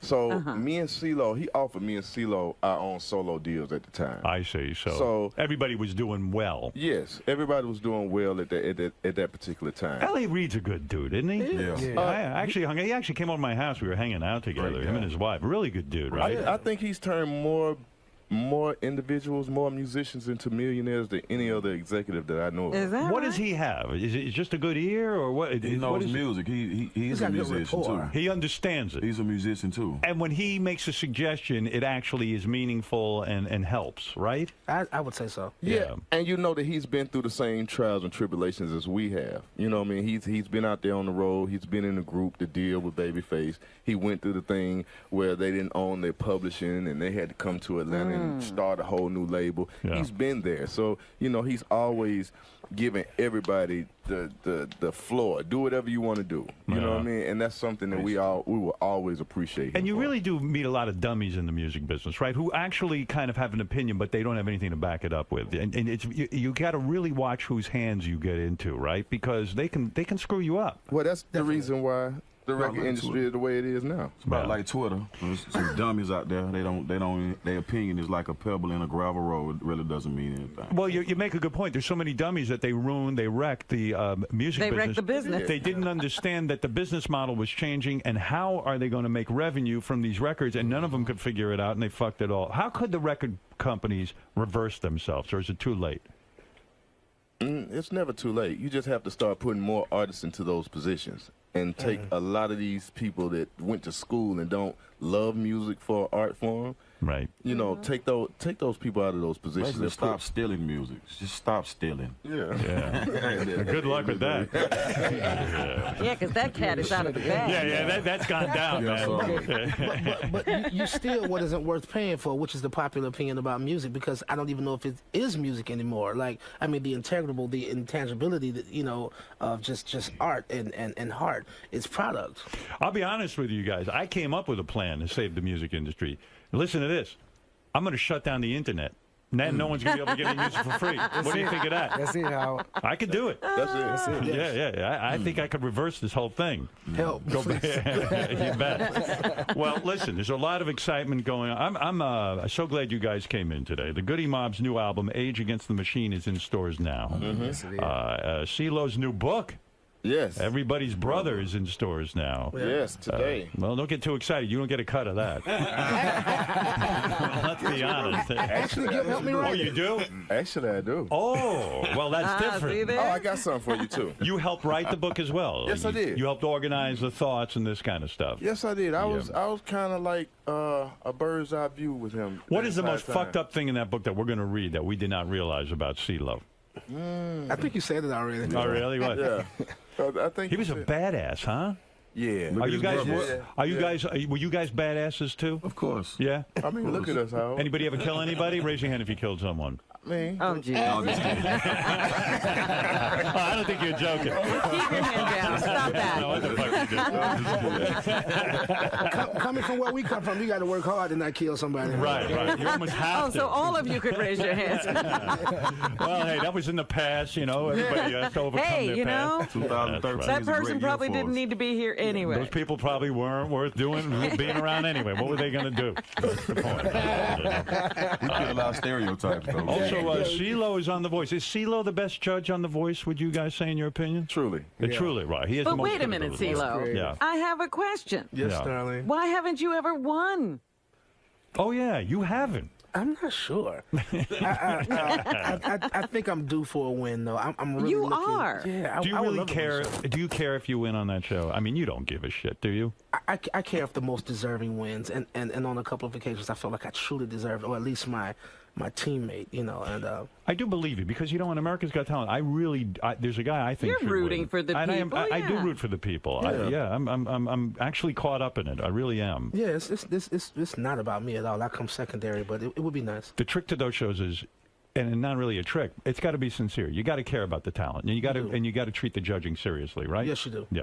Well, we've had fun today. We Yes, got the we new did. record out. You know what I'm Well, saying? you haven't met Amy yet. Who's Amy? I don't know. Some chick you're banging? First white girl. This is the audio book. I want to give it to you. Oh, is that right? Is that how it comes out? That's it? Yes. That's an audio book? And you just stick that in your computer? I think so. Is that how it works? Wow, look at that. Do you read your own book? I haven't read it yet. I just got a hard copy. Who's reading the yesterday. audio Who's reading the book? Who reads the audio book? Well, they gave those out. Yes, that's the first time I've ever seen that. And Gip does the whole read. Oh, I see. Oh, this is for a download. Yeah. Oh, I get you. Oh, yeah. This ain't, I'm like, hey, how do I? Yeah, I was going to say, how are you going to jam that into your computer? You guys getting a lot of pussy off this whole thing? Well, you know, I mean, it's something Did you that I share? need. Who got laid last night? I did. Everyone. Oh, everyone. Oh, well, no, let me put my head down. Oh, what? You I didn't thought get you any talking about last the day night? before yesterday. You guys fuck the girls who come to the shows? Or Well, you know, the dynamics has changed in the group. You know, when we Right. first started, me and CeeLo were married. Right. Now me and CeeLo are divorced, and these two are married. Oh, I see. So you two guys aren't taking advantage of getting some, or you guys like CeeLo, you can fuck on the road and do these kinds of things. I like raw pussy, I ain't gonna lie. That's not Who said that? I gotta stay down with what I got. These rubber companies just making too much damn money. They are. They really are. You got to be careful. Look what happened to this guy.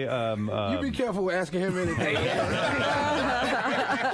You guys really have fun being in this band, right? It is Yeah, but he fun. doesn't want to populate the world. Come on. You know what, though, how we've been together since we were kids. Right. Since we were 17, 18 years old. Yeah. You know what I mean? And So CeeLo was really bad, wasn't he? I mean, you can't punch out a principal in a school. he was our baby brother. He was the one that, you know, anytime we wanted to fight started, he had something to start it with. But did you? Can he handle himself? Is he good with his fists? He's very good. Oh, I seen him knock somebody out in person. Really? Just for somebody saying something about him on the radio.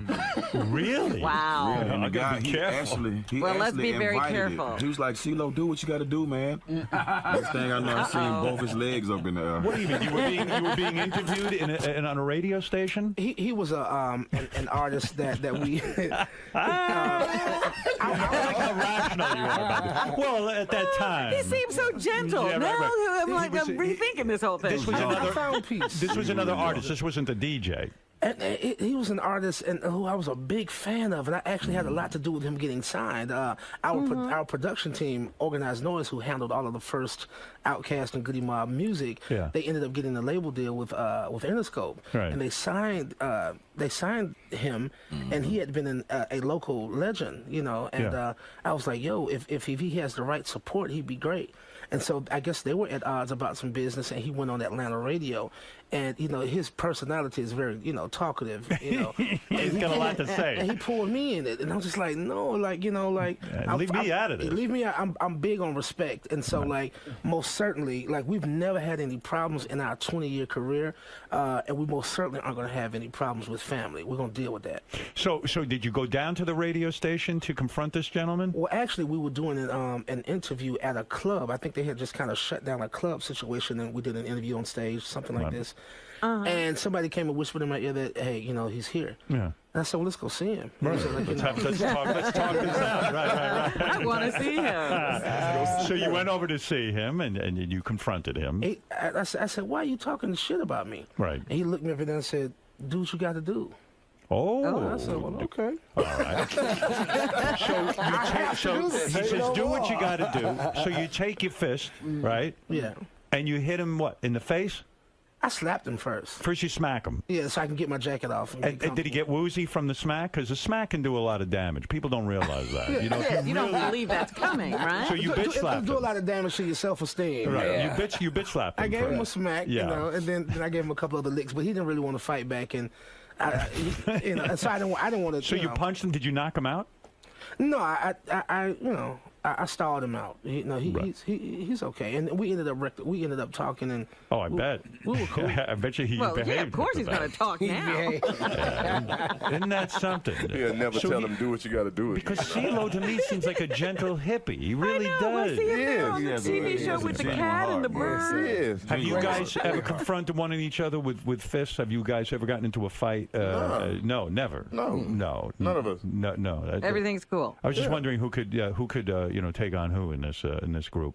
Well, you know, maybe a battle royal. Yeah. Nah. Yeah, but there are groups that come to fists, over but you know what? Song lyrics and other decisions. Are you guys such brothers that, like, let's say there's one hot chick somewhere, and she says, "Hey, look, I want the whole band to fuck me." Would you guys? I've seen it. Right. You've seen it with this band? Well, you know, I've just seen, individuals. So you guys have done that? Once or twice. Once or twice. And who goes first? What is the order? Does CeeLo get to go first because he's, such a big deal? Or, it's been nothing recently. I've only been a big deal in the last few years. Right. So how do you determine the order? Yeah, how does that work? And most of the time, it's the girls' discretion. Yeah. Right. Wow. But we're way past that. I haven't. I understand. That was in the old days. You're not sharing it anymore. No, I haven't engaged in any group sex in a long. Is it weird to see when you're in a group? Is it weird to see your fellow band members naked? I mean, is standing there fucking, getting blowjobs and stuff. Is it weird? Yeah, do you stay in the room? Does it inhibit your ability to get hard? I can only think about two situations. Yeah, exactly. And her back was turned. So what do you mean? She turns around. She was doggy style. Yeah. And then you guys mounted her.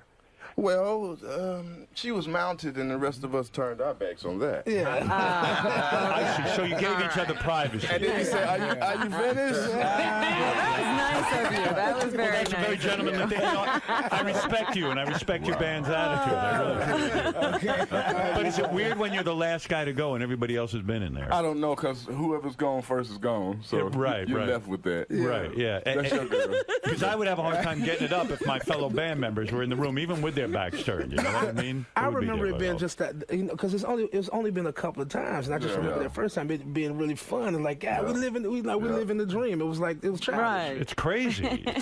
You don't stop and applaud the other guys when they go or anything like that. No. High five, this kind of thing. Cheer them on. Maybe a high five. High five. That particular night, I think we did because it was so exciting because we was with Luke Skywalker. Oh, in Miami. yeah. Luke is a guy who gets tons of pussy. He'll sit girls on you like you know what I mean, like you just. Right. He's insulted if you're not fucking someone while he's in the room. That's true. No, Luke. Yeah, I know Luke. I know. Long time. Right. That's true. Wow, that's crazy stuff. Man, that book might be good. I might have to read that. It's not bad. Yeah, if you put that kind of shit in there, I'll read that. Yeah, I'll go see the movie. Well, Brad Pitt's gonna play me. The members of the Goody Mob are here. You got Big Gip, you got Cujo, you got T-Mo, and of course Goody Mob's new album Age Against the Machine is in the stores now, which everyone's excited about. It's not like the old days when you could sell 500 million records, but hey, this money to be made here. That's right. And CeeLo's new book, Everybody's Brother, is in stores now. Don't miss CeeLo on The Voice on NBC. That's the key right there, too. That's right. Howard, we also have a Goody Mob reality show coming on TBS. Is that right? Yes. Oh, That's look at next. this. TBS? What do you mean? How many episodes is that going to be? Right now, we're think about it's 8 like or 9. 6 or 7. Yeah, 6. A season. Well, the episode I'm waiting for is when you fuck the same girl, all four of you. Right. I mean, like, I'll be so into that. What is it, Marianne? Real quick, I have to get these guys out of here at some point. Just in case you get crazy, I'm the one with the crown in the audience. CeeLo, I happen to love you. I was offended with the Jewish comment, but I get it. Oh, please. It's in the past. Great. So, CeeLo, you hear my voice? That's what I love about it. You don't see the person. You Oh, shut up. You're giving me a headache. What King is of he all blacks. talking about today? King of all blacks, you're on the air. Yeah, I just wanted to answer your question. I don't want to be disrespectful because I'm not a disrespectful person. Well, you'll get your ass beaten. Oh, come on. Do what you got to do, CeeLo. All right, do what you got to do. What you got to do, buddy. Right. What's up, bro? Listen. The problem is that when you're a black hip hop group and you cross over to the so-called white audience, you can never ever come back.